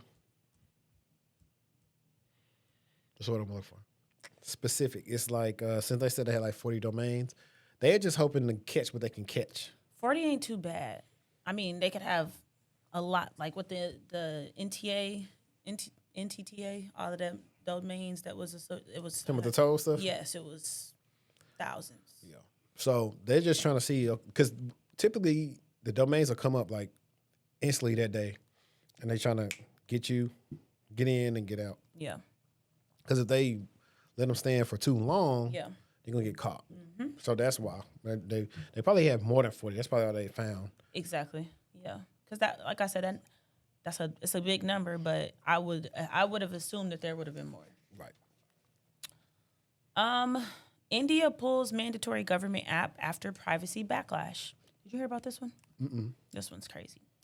So, when you peel the layers back in this scenario, it starts to look a little bit like surveillance. So this is one of those stories where if you're not paying attention, you might miss how serious it actually is, because it starts with one sentence that always makes cybersecurity spidey senses tingle. It's for your protection. So India announced that it was going to require all smartphone manufacturers to pre-install a government app called CyberShortieee. I don't know if I'm saying that right, on every phone sold in the country. So not recommended, not optional, but required. And not only that, the directive said that the app's features could not be disabled. Now, for the folks in the back, a government app baked into your phone that you cannot turn off. So obviously people were losing their minds, rightfully so. Now, to be clear, on paper, this app doesn't necessarily sound evil. It's being marketed as anti-theft protection, cyber fraud reporting, IMEI tracking to block any stolen phones. I low-key kind of like that. And according to the government, it's been downloaded about 14 million times, and it helps log around 2,000 fraud incidents a day. So there are some security benefits. It's not here to pretend that cybersecurity tools are bad just because, the government built them. That's not the issue. The issue here is consent, because security stops being security the moment you don't get a choice. You can't opt out. You don't know what data is being collected. You don't know who can see it. And you definitely can't turn it off. That's more of an access thing. So where things get messy is that government officials were publicly saying user can delete the app anytime, but the actual directive sent to manufacturers said the features must not be disabled or restricted. So which one is it? because in cybersecurity, we just talked about words matter. And so when the public message and the technical reality don't match, obviously that's a red flag. So after some intense backlash from privacy advocates, industry folks, and everyday users, the government backed off. They said, okay, it's voluntary now. Cool. Except the problem here is that they haven't issued official instructions to phone manufacturers confirming the reversal. So manufacturers are sitting there like, okay, are we doing this or not? And so that uncertainty it's pretty wild. Now, this shook people so badly because it wasn't just an app, it was system level access, centralized IMEI databases, APIs that could allow companies to send device and customer data straight to the government, which obviously that's a ton of visibility. Invisibility without strict limits is how abuse happens, even if it's not intentional at first. So one detail that didn't get enough attention was that Apple didn't even participate in the working group for this initiative. So when a company that is notoriously tight about their OS level changes or control, when they say, yeah, basically we're good, you should probably ask why. So I want you to sit with this. Cybersecurity is about protecting users, minimizing risk, reducing harm. It's not about unlimited access. Security that can't be disabled, isn't transparent, and isn't clearly governed by law is not security.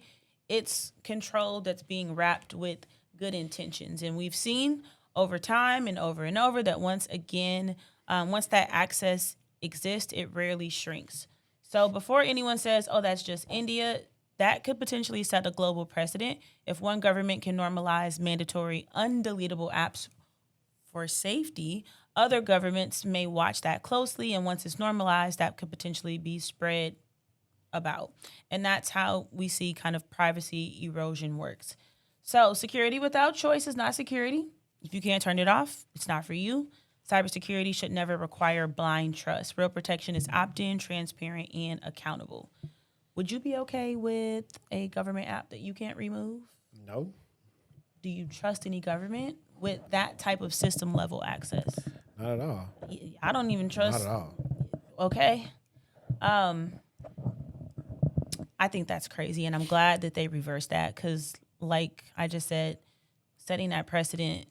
But how you gonna tell us you can delete it just for us to tell me? No, they can't. Exactly. That's like, no, for real. I don't know what they talking That's about. like you being a parent and talking to your kids, like, oh yeah, we finna hang out.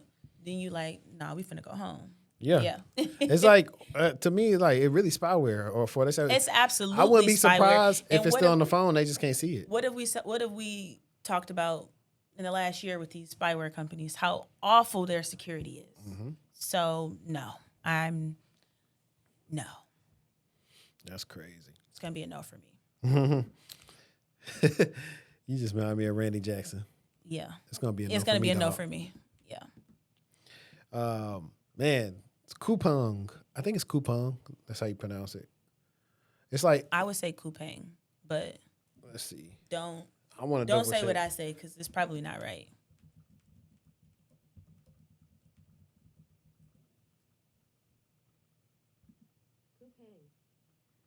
Coupang. I ate. I might know a little one too. Yeah, Coupang. So it's South Korea's Amazon, pretty much. Okay. And fun fact, I actually interviewed with them like 4 or 5 years ago. Mm-hmm. They was paying some good money. At the time, I don't think I had the experience that they were looking for. But I felt the interview went over pretty decently. But South Korea's largest online retailer, Coupang, is dealing with the fallout of a catastrophic data breach that exposed the personal information of 33.7 million customers, roughly 2/3 of the country's population. The breach, which compromised customer names, emails, and addresses, has led to immediate resignation of CEO Park Dae-jun. Police investigation quickly determined the culprit was a former employee who retained access to Coupang's internal systems long after they had left the company, highlighting a major failure in identity and access management. One more time. Highlighting a big failure in identity and access management. Identity is the backbone. This is a classic case of inadequate offboarding. An employee who left the company in 2024 was still able to access and steal data, proving that revoking system access must be immediate and absolute. Absolutely. We do that on the regular. Excuse me, a year ago? Nobody ever checks. Hey, do this person still got access? to stuff? Well, they're clearly not. They don't have a good account lifecycle process in place. It should be immediate. Like get your whoever you got to get AD. As soon as they have the conversation, boom. AD security, IR, they should be working on the offboard. Like literally, that's what we work on. It's automated at this point. And if you know they were going, there's even things you can set up to see what they're doing. Yeah. Before it's time for them to go. They can get specialized monitoring. Exactly. But it's a bigger problem. Okay, cool. He didn't have access for a year. But how y'all wasn't catching what they was doing until it was too late? Why wasn't it an anomaly or an alert to say this user ain't logged on? And that's what I was talking about with the all external stuff. Yeah. Like it should have been external, like how they accessing this stuff. The breach impacted nearly 34 million people, underscoring the risk of centralized data and the responsibility of massive e-commerce platforms. The CEO resignation immediately following the police raid and leak investigation sets a precedent for C-suite accountability for major security flaws. That's crazy. How many million? 34? Yep, just about. Almost a whole That's so nasty. Okay. Last but certainly not least for myself, I have new technology benefits NICU babies, families at MU Children's Hospital. So let's talk a little bit more about this. So this one is kind of near and dear to my heart. We talk about technology a lot. We talk about it being loud, invasive, stressful, overwhelming, but every now and then it does something soft, and this is one of those moments. So picture this, your baby is in the NICU, or worse, maybe your babies, plural. Premature, high risk, surrounded by machines, beeps, alarms, tubes, and you can't be there all the time. Not because you don't want to, but because life still exists outside of those hospital walls. Other kids, jobs, distance, exhaustion, survival. Now imagine the one thing your baby can hear is your voice. Now, there is a hospital, MU Children's Hospital, using something called Small Talk NICU Egg. It's literally a small egg-shaped device placed near a baby's crib. Parents record themselves talking, singing, reading books, saying comforting things, and that recording plays for the baby at a volume so low you almost can't hear it as an adult, but it's perfect for their tiny developing ears. The volume adjusts based on the baby's gestational age. The playback time is controlled and it shuts off automatically. So it isn't a set it and forget it. It is very intentional. One mom in the story had triplets. She talked about the guilt of leaving the NICU, that feeling like, what if they forget me? What if they don't know my voice? And she said that this device gave her back a sense of normalcy in a place where nothing obviously felt normal for her. And this is part of what kind of got me when I was reading this article, because it's not just about the babies, it's also about the parents' mental health as well. NICU parents carry a ton of anxiety, fear, guilt, sometimes feeling powerlessness to the situation. And sometimes the hardest part isn't those machines, it's feeling disconnected from your child. And so this obviously is not fixing everything, but it does give parents something back, which is that connection, that relief, and that presence. Sometimes that's enough to just kind of get through the next hour or the next day. So from a development standpoint, it matters too. Babies born early don't have fully developed auditory systems yet. They're struggling to self-soothe, and they can't regulate stimulation in the same way. So having that familiar voice repeatedly, safely will help them build up that tolerance and that recognition and comfort. And that voice becomes their anchor. So the recordings are HIPAA compliant. Staff does control playback and the data is protected. And this is how medical technology should be built. Not flashy, not invasive, not reckless, but careful, respectful, and human. The hospital has only 7 of these devices, around 45 NICU beds. So not every family gets one, but that does open up, obviously, a bigger conversation for access funding and all that great stuff. But what I kind of took away was sometimes showing up doesn't look like needing to be physically present. Sometimes it looks like your voice, your words, your love, finding a way through technology. And if you're a parent going through something heavy right now, or honestly, if you're just trying to get through, one moment at a time, just remember you can get through that minute. You can get through that minute. You can get through the next one too. Your presence matter, even if it sounds like a whisper through an egg. I thought that was cute. Yeah, that's one of those things too where technology advances are going in the right trend Exactly. Yeah. for parents. And I can just imagine. Yeah, you I've know. never had any of my kids be in the NICU, but it would definitely suck if they couldn't be. Every kid that I know that has been in NICU has been in the NICU for an extended period of time. Yeah. And it always weighs heavy on the parent, like I said. Yeah. Exactly. It does. And what's funny is now that that's made me think about like how much more security that they use on the floor where the kids are born. Mm-hmm. Who are you? You know, because think about it, They're not playing that. People still babies. I was just going to say, and that the different hospitals have different systems in place. You know, the bracelet that matches the mom, or if you go too far away, it'll. I had my bracelet. Clock it. You know, here you are. This is my stuff. Yeah. And like because people really do. Because see, they don't really put the babies in the NICU like that. Like talking about like how they used to do well, in the not NICU. movies. I'm sorry, In nursery. the nurseries, like they used to. The nurses will just come get them. But I think all of these babies being stolen and kids getting mixed up and all of that foolishness. Yeah. The family business. Because remember in the not Baby Boy, I'm telling you, Big Mama. What's the movie? Soul Food. Remember when the baby was born, but they were in the nursery. Big Mama. Soul Food. I don't remember that. Soul Food. There was a baby born. I don't remember the baby. Who was born? Who baby? The Makai's little sister or something. Okay. Yeah. But it was a nursery. It was. I know Rugrats was in the nursery. Same idea. You see how chaotic that got. On the family business, Paris and Rio, people thought they was twins for the longest, but they triplets. The nurse stole one of the triplets while Chippy was like unconscious pretty much, like just delivering the other two.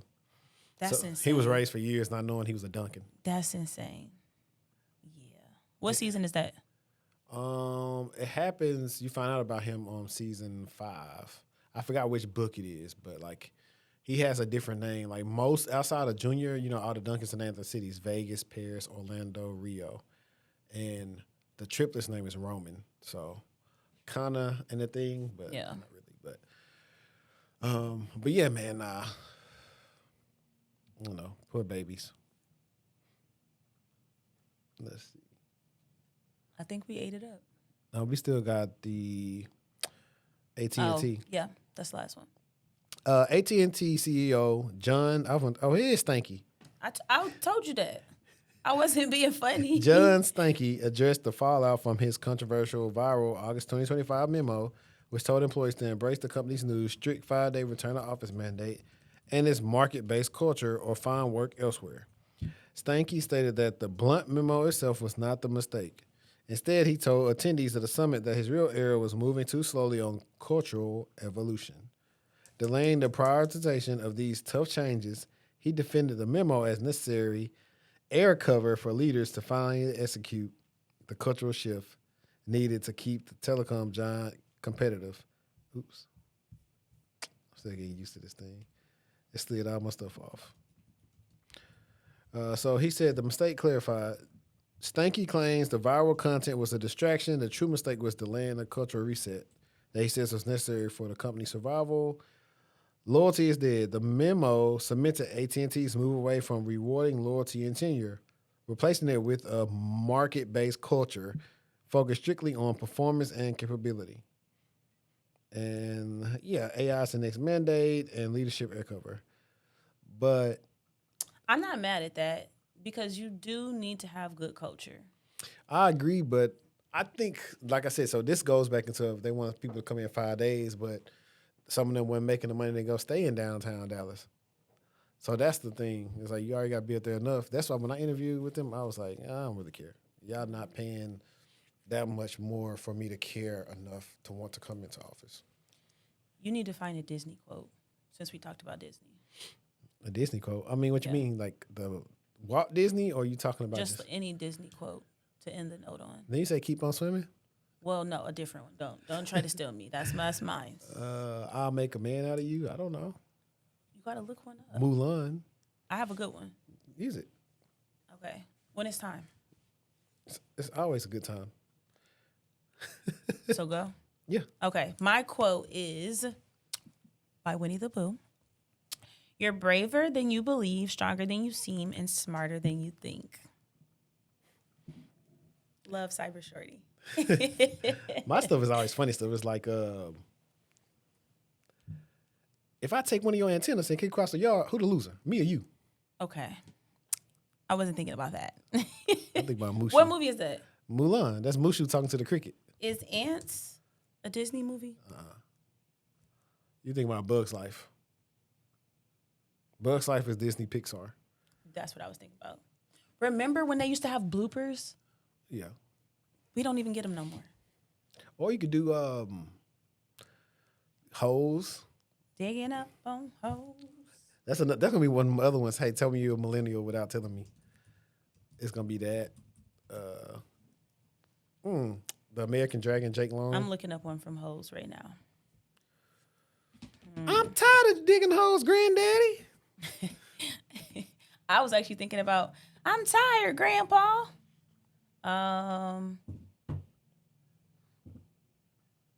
Two shoes, two tokens in hand. Got no respect, cause I'm the new man. Oh, I don't like. Got my shovel, shoes full of sand. Check out the tags, the name. What's your favorite Disney man. movie? La da da da da da. If you don't have one, top three. It's too many. I don't know if I got like a favorite one, cause they would have to be broken down out of like Different animated categories. and Yeah. If I was to go, I'm gonna say Goofy Cinderella, movie. the black one.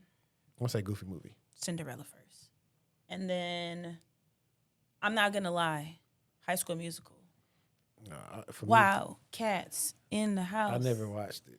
Don't quit fronting. I Yes, you did. did. I promise you. I don't believe you. The last- Everybody, you didn't watch the first one. No, You are lying. I promise to God. I don't believe you. What year it came out? Let me see. The last stuff I watched on Disney, movies wise, was Well, you know what? You older than me. just a couple of years. So that's I probably think it came why. out when I was in high school, but that wasn't. I wasn't trying to see Zac Efron and all them, and Corbin Blue. The last You wasn't watching the premiere. no, I promise you. The last stuff I really watched movie wise, because Disney went crazy once I'm about the movies. 2006. Yeah, I think was in elementary school. No, you wasn't. Yes, I In was. 06? Yes. I was a freshman in high Wait, school. wait. You wasn't not no. Yes, I elementary- was. I'm 2 years ahead of you. How you was in I elementary? was in elementary school. I was in 6th grade, I think. No, you was not. I'm pretty sure I was. In 06, I was Yes. going to Because ninth my sister grade. was born in 05, and I was in the 5th grade then. I was going to ninth grade in 06. The math is not math. I graduated in 2010. That's why. I'm right. How? How you could have been in? I graduated in 2012. Exactly. So how were you in elementary if I was in high school? was- You should have been like 6th grade or something. I said 6th grade. That's not elementary. It was when we was in school. That's middle school. Today. It was middle school back then too. No, not for me. 6th grade was still elementary school. No, Ours was only 7th and 8th. nah, for me it was like And then they switched it. What was it? Eddie's Cook Off, Life is Rough with Corey. Like that was like the last set of movies like that. And, Cheetah Girls that came out before that. Oh, yeah. Put that on the list, too. Going to the Mat. So like them movies, like So you used to watch the original. what was the basketball one? With the tall girls. I ain't watched that. Double point, true point, I know you're talking something. about. Yeah, with the twins. Yeah, that. Luck of the Irish was fire. Luck of the Irish 8 down. Luck of Heart. Smart House. Smart House was 8 good. down. Xenon. Brink, Xenon, Lizzie McGuire. Like you said, you had holes. They had their little run. Now I'm still not believing you didn't watch High School Musical. I didn't. Animated though. Ever? Cars is in my top 5. Not in mine. I can't stand I love Cars. Cars. It's good comedy, but it's boring to me. The first one is fire. I'm gonna go. Doom doom doom doom doom doom doom doom doom doom doom doom. Oh yeah. I'm gonna Lightning go. McQueen, baby. I am fast. I like the old ones. Speed. Lady and the Speed. Tramp. I can see that. Lady and Tramp, Aristocats. I don't know if you ever seen that. I like anything Mickey Mouse. You should play Kingdom Hearts. Now, let me get to SHRM lawsuit for TikTok. Imagine you are the largest HR organization in the world with leading experts on dealing with discrimination at work. And then you get sued for racial discrimination and get your ass kicked. Ass kicked. The crazy thing is, that's not even the worst thing that happened in this case. You will not believe what came out during trial. This all started in 2022 when an employee at the Society for Human Resource Management, or SHRM, complained about racial discrimination. Now, here's the kicker. These experts on HR, the guy they assigned to investigate her complaint, it was his first time ever doing that. He'd never done it before. You are the global experts in human resources, and the guy you put on this had never done it before? Are you kidding? Oh, but it gets worse. It gets so much worse. Remember, these are supposed to be the global experts in HR, and they charge organizations a fortune to teach them how to deal with race discrimination claims. They wanted the judge to hide evidence of their expertise from the jury. The audacity. And the judge said, no way, Jose, you're the experts, you should be held to a higher standard. Oh, and a higher standard was held. $1.5 million compensatory damages. $10 million punitive damages. That's $11.5 million. And if you think SHRM learned a lesson from this, you obviously haven't dealt with enough HR organizations. They said this claim has no merit, today's decision doesn't reflect the facts, and they vowed to continue fighting any way they can. No. You already look so bad. You got your ass kicked in court. You're supposed to be the experts. You botched the investigation. You tried to hide the fact that you're experts, and now you issue this statement that you've obviously learned nothing. Like, who's your PR guy? It just goes to show that HR is not on your side. They're going to back the company, right or wrong. That's facts. Clock it. But yeah, Them still arguing after the fact is crazy. It's crazy. I'm looking at some stuff about that. yeah. So I'll just read a little bit AI overview. Society for Human Resource Management, like he says, the world's largest HR professional organization, providing resources, certifications like SHRM, CP, that's SCP, advocacy and networking to HR professionals globally, aiming to build better workplaces where people and businesses thrive together. SHRM can also refer to strategic human resources management, a business approach aligning HR practices with overall company goals to gain a competitive advantage through talent management, development, and strategic workforce planning. SHRM heads. Shame on you. But yeah, nah, it's crazy. When the thing that you are supposed to be so professional is unprofessional. I'd definitely be like, 10 million in punitive. I'd be like, nephew, I know I was tight as said when I got a little money, I want to move out the hood. But when I got my check, I was gone. Okay. I'm the only person that paid cash for their house around here. That was a big one. Yeah, man. Well, you won't ever tell me nothing. When you talking about, I don't know who you're supposed to call when you get the money. Speaking of, so there was a, okay. Let's change the situation before we go into the next TikTok. You hit the lottery and you win $5 million. Do you take the $5 million or are you going to take payments of $2,000 a week? Give me that $5 million. There you go. Go ahead and tax it out. Yeah, a lot of people don't know there's a thing called the time value of money. So they don't realize the money that you get today is worth more than money you get tomorrow. Mm-hmm. And so if you take that money, you can, most people playing a lotto not going to invest the money. But in a proper scenario, you would invest the money, so you would keep on making something that 2 weeks. Yeah. And you could buy something we didn't talk about earlier was like, and people overlook this, but people don't think about buying boring businesses or investing in small businesses that need money. Laundromats, car washes. Mm-hmm. Always make money. We've been watching Breaking Bad. No, I mean, stuff that comes up on my TikTok, so laundromats, car washes. If you want to invest in somebody, if they got like a lawn service. That's a good one. You say, hey, buy them some equipment. Let me own 30% and just give me this. And, it's good. Y'all got money. I got money. It's a win-win for you if you need new equipment or something. So it is different ways to do it, but people don't kind of think of that. We kind of reinvent the wheel when we think about stuff. This one was a cool one. So there was, I'll let the video go, I'm going to pause it, but. So the tweet at the top, I forgot who posted it, but it was like, telling people to pay for certifications in this economy on a $70K salary is tone deaf, and I felt like that's like the dumbest thing I've ever seen. Was this on Twitter? Yeah, I seen that. but here's a video of it. Good morning. I want to have a conversation with y'all about this tweet. You tell me how you feel, and I'm going to tell you how I feel. I'm going to tell you straight up, pay for that certification. If there's a job you want that requires for you to have a certain certification, I don't give a fuck how you get there. Get the certification. If you are tired of living at 30,000, 40,000, 50,000, 60,000, 70,000, and the job you want in tech will guarantee you the starting pay is between 90,000 and 150,000, and that is what you want to do. That is the job you want. That is the market that you want to be in. Pay for the certification. It will not harm you. A lot of us aren't willing to take sacrifices to get things that we want, but in this industry, I feel like you have to take a sacrifice. You have to jump out on the ledge. You have to just do it. That means not going out for the month. That means not paying for that extra bottle of liquor this month, getting those extra pair of shoes. Certifications, entry level can cost you $100, and some of the higher certifications can run you up to $1,000. Don't make a difference.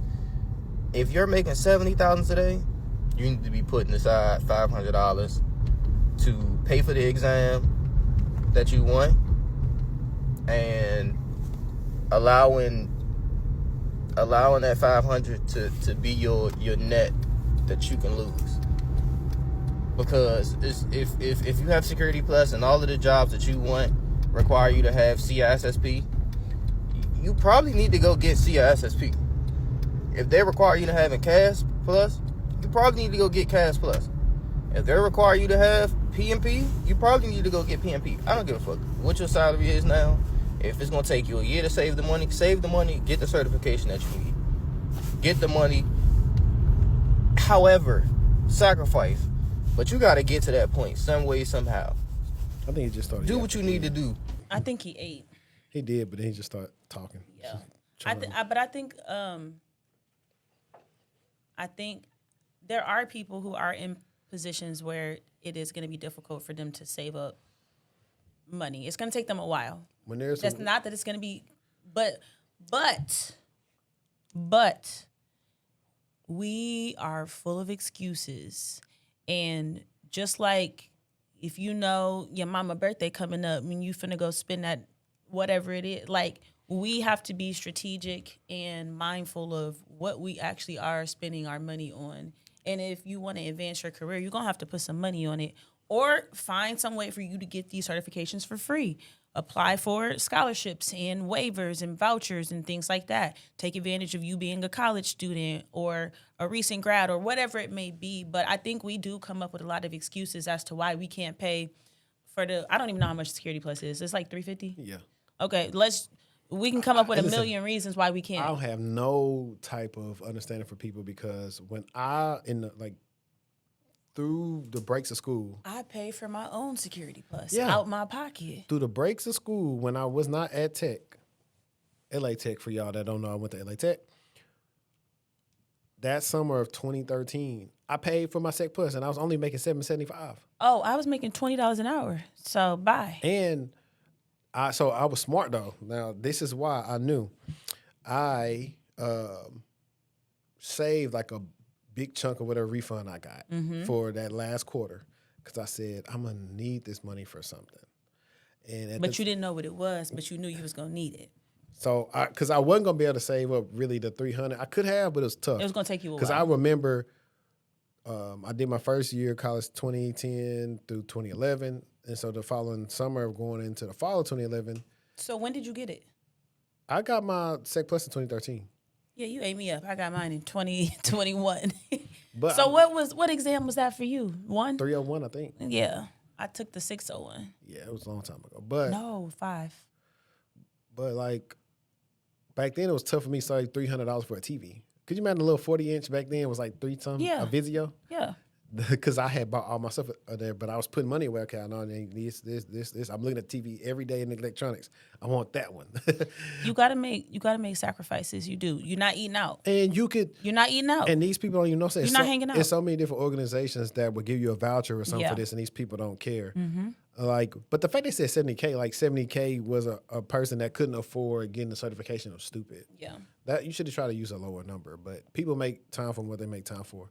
You see these kids with all taking time for shoes on and all this other stuff that y'all buy that they don't need. When they come to invest in yourself, you want something for free or a handout. I see it all the time. For sure. And you'll see the same people that need help keep on needing help because they don't want to invest in themselves. I was just about to say, Kiara had wrote an article or she tweeted or something about how important it is for you. You're not about to keep getting game for free. You're going to have to decide what you're going to invest in to stay in the know with the people that are in the know. Whether that's a Substack, whether that's career coaching, whether that is whatever it may be. But you're going to have to start paying to be able to get some of this game. Yeah, I don't think if anybody noticed, it's not an abundance of how to do this and get into tech or whatever content that's being made as much as it used to be. It's not. All that is on X somewhere. Go find it. But now people is shifting to the people that's already here and who values what they say, and it can be a transaction that meets both expectations. Yep. Because people don't respect free. Please, people don't. People are so entitled when things are free. They don't respect free at all. So I don't know. Get your certification any way you can. If you got $50 a check that you can just put towards it, shoot. You may be, and here's the other thing, these people may have jobs that may even support them getting a certification. Question, because you pay for yours out of your pocket, how did you approach it and how did you feel going into it? Back then, I just got the book from Barnes & Noble, and it came with a CD, but my laptop didn't work for like CD drive, so I couldn't get to do any of the labs. And every day when I got home from work, I said I'm going to read, I finished the book in a week. So I either read 50 or 100 pages of that book. So I finished the book in a week. And then after that, I just started doing my online test. And so I was like, I had a goal of saying I need to make 90 whatever on all these tests every time I take it in order to be ready for it. And so I ended up having to push it back a couple of weeks just so I can make sure I pass. I'm like, I ain't got no more money to take this thing. No, that's why I'm asking. That's why I'm asking, because I think that's another thing too. I think that when you have to put forth the money, when it takes you some time to work to get that money for that certification, this is all you got. Because who got 6 something now? Because you didn't pass. You take it a lot more seriously. You approach it differently. Just like you said, I need a little bit more time. I might need to push it back. But I think it hits differently when it's coming out of your pocket, especially when you're not maybe in the strongest position financially. Yeah, for sure. Because mine was not only did I pay for it, it was also a part of my 90-day plan with my internship. Like, my manager was like, oh, you're going to get that in 90. No. And I probably can find it if I can find it with my emails.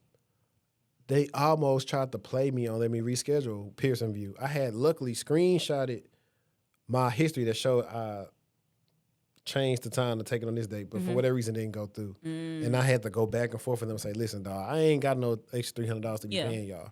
I rescheduled this the right way. Something happened where it didn't go through, but this is, you can see right here on the history, I went there. And they rescheduled it for me. Yeah. I was like, bro. I was worried about, so obviously the money, right? But I was also worried about looking like a clown. Why? Because this was a part of my 90-day plan, and who don't want to meet your first 90 days of what's required of you? So for me, I'm like, oh yeah, this your moment. This your moment. Show them what you made of, or get out the way. Yeah. I think you would have did good regardless. I don't think you had to feel like a clown because in fact you was putting yourself in a better position than most. Well, I'm saying I would have felt like one if I wouldn't have did well. Got you. Like if I would have had to come back, pay for it, and then tell my employer, well, I didn't get it this time. I'm going to reschedule it for whenever. Which is why you need to give yourself enough time. If they tell you got 90 days, why are you scheduling the exam at the 80-day mark? No, you're right. Unless you just like that. If you like that. Last one I found, and I thought was pretty cool. I titled it, and I know I titled it Millennials Are the GOAT, but it was Millennials One were, thing millennials don't get enough it was millennials who were built for seeing the future. One thing millennials don't get enough credit for is this. You are the generation that sees everything. The patterns, the trends, the emotional undercurrents, the fallout before it happens, and the future that nobody else is prepared for. But here's the problem. Nobody taught you how to turn that off. You grew up scanning the world because you had to. You were the generation that watched the adults lose control while pretending everything was fine. So your system just adapted. You became early warning radar for everyone around you. You learned to anticipate, to absorb, to predict, and you're excellent at it. But constant perception comes with a cost. Here are the 3 signs your system is overloaded from seeing way too much. Number 1, you feel responsible for correcting problems you didn't create because you saw them coming the whole time. And part of you believes that if you can see it, you should fix it. Number 2, you mistake emotional foresight for emotional obligation. Just because you can sense how someone will react doesn't mean you owe them the management of it. Clock it, girl. And number 3, your intuition never learned how to stand down. It's always on, it's always scanning, it's always predicting, which means your system never gets real rest. And here's the truth. Your ability to see the whole field is not the problem. The problem is that you were never taught how to use that gift without burning yourself out. Nobody taught you that perception needs boundaries. Nobody taught you that seeing the pattern doesn't mean holding the pattern. And nobody taught you that foresight isn't fate. It's information. Once you learn how to regulate your system, your sight becomes a tool instead of a burden, because the goal was never to turn it off. It was to stop letting it run your entire nervous system. Millennials were built to see the future. You were just never shown how to live in the present without carrying it. Facts. Facts. Let's see if I can find one. Snap, snap, snap, snap, snap, snap. Like we had in poetry. Let me see if I can find it. I might have to make one on AI or something.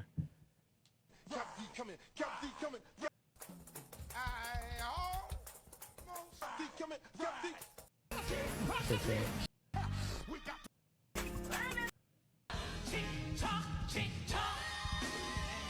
Let me see if he got it. Come on, if you just thank God for a new year, why don't you just... It's a big man right there. Man, I was trying to find it. When it's like, they would start preaching, then the organ come over there. And then, because the musician's objective is, hey, man, we finna get these people to shout. We trying to go home. I'm screaming. For real. Man, especially during football time, people ain't trying to stay at church all day. I actually love when they start on the organ. As soon as that's how you know it's they about to wrap it up. When the preacher preaching and they start emphasizing on his points. My uncle was my pastor, so like we had certain songs that we could play.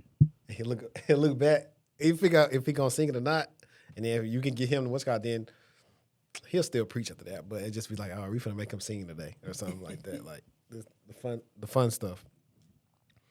But 197. Hopefully we get to do 198 next week. That gives us 2 in January. 9 times out of 10. Yeah. And probably those 2 will be live. Like, guys, we're looking to probably shoot these live on, like, Sunday or something. And that'll be super dope. Yeah. But what are we doing? We don't know. It's tomorrow.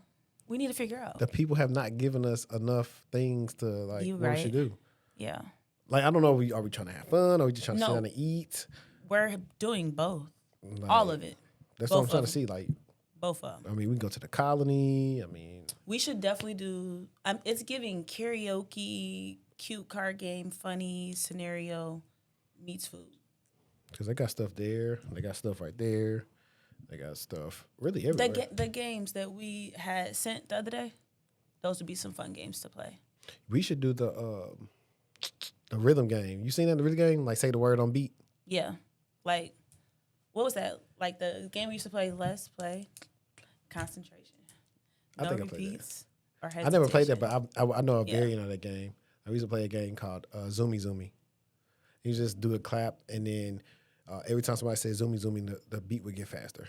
Oh, yeah. And you like had your number. So, like, if it was me, you was playing, you'd be Zoomy Zoomy. Well, somebody would be Zoomy Zoomy, then be number 1, number 2. So you have to remember whoever number and say your number and then somebody else's number and to keep it going. But if you don't remember a number, you can say like 1 zoomy, and then the beat goes. So it can go. But then you can say zoomy.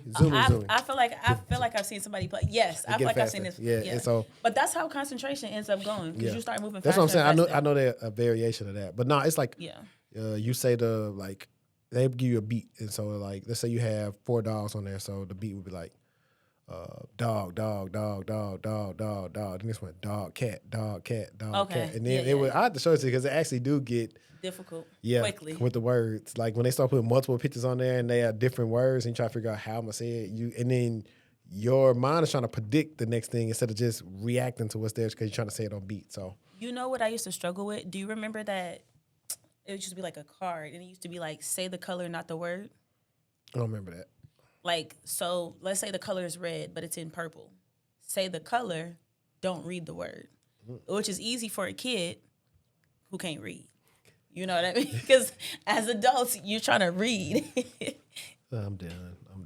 I'm mad I can't find this joke, man. The dude was in class or something like that, and he said, what did somebody say to the hot dog?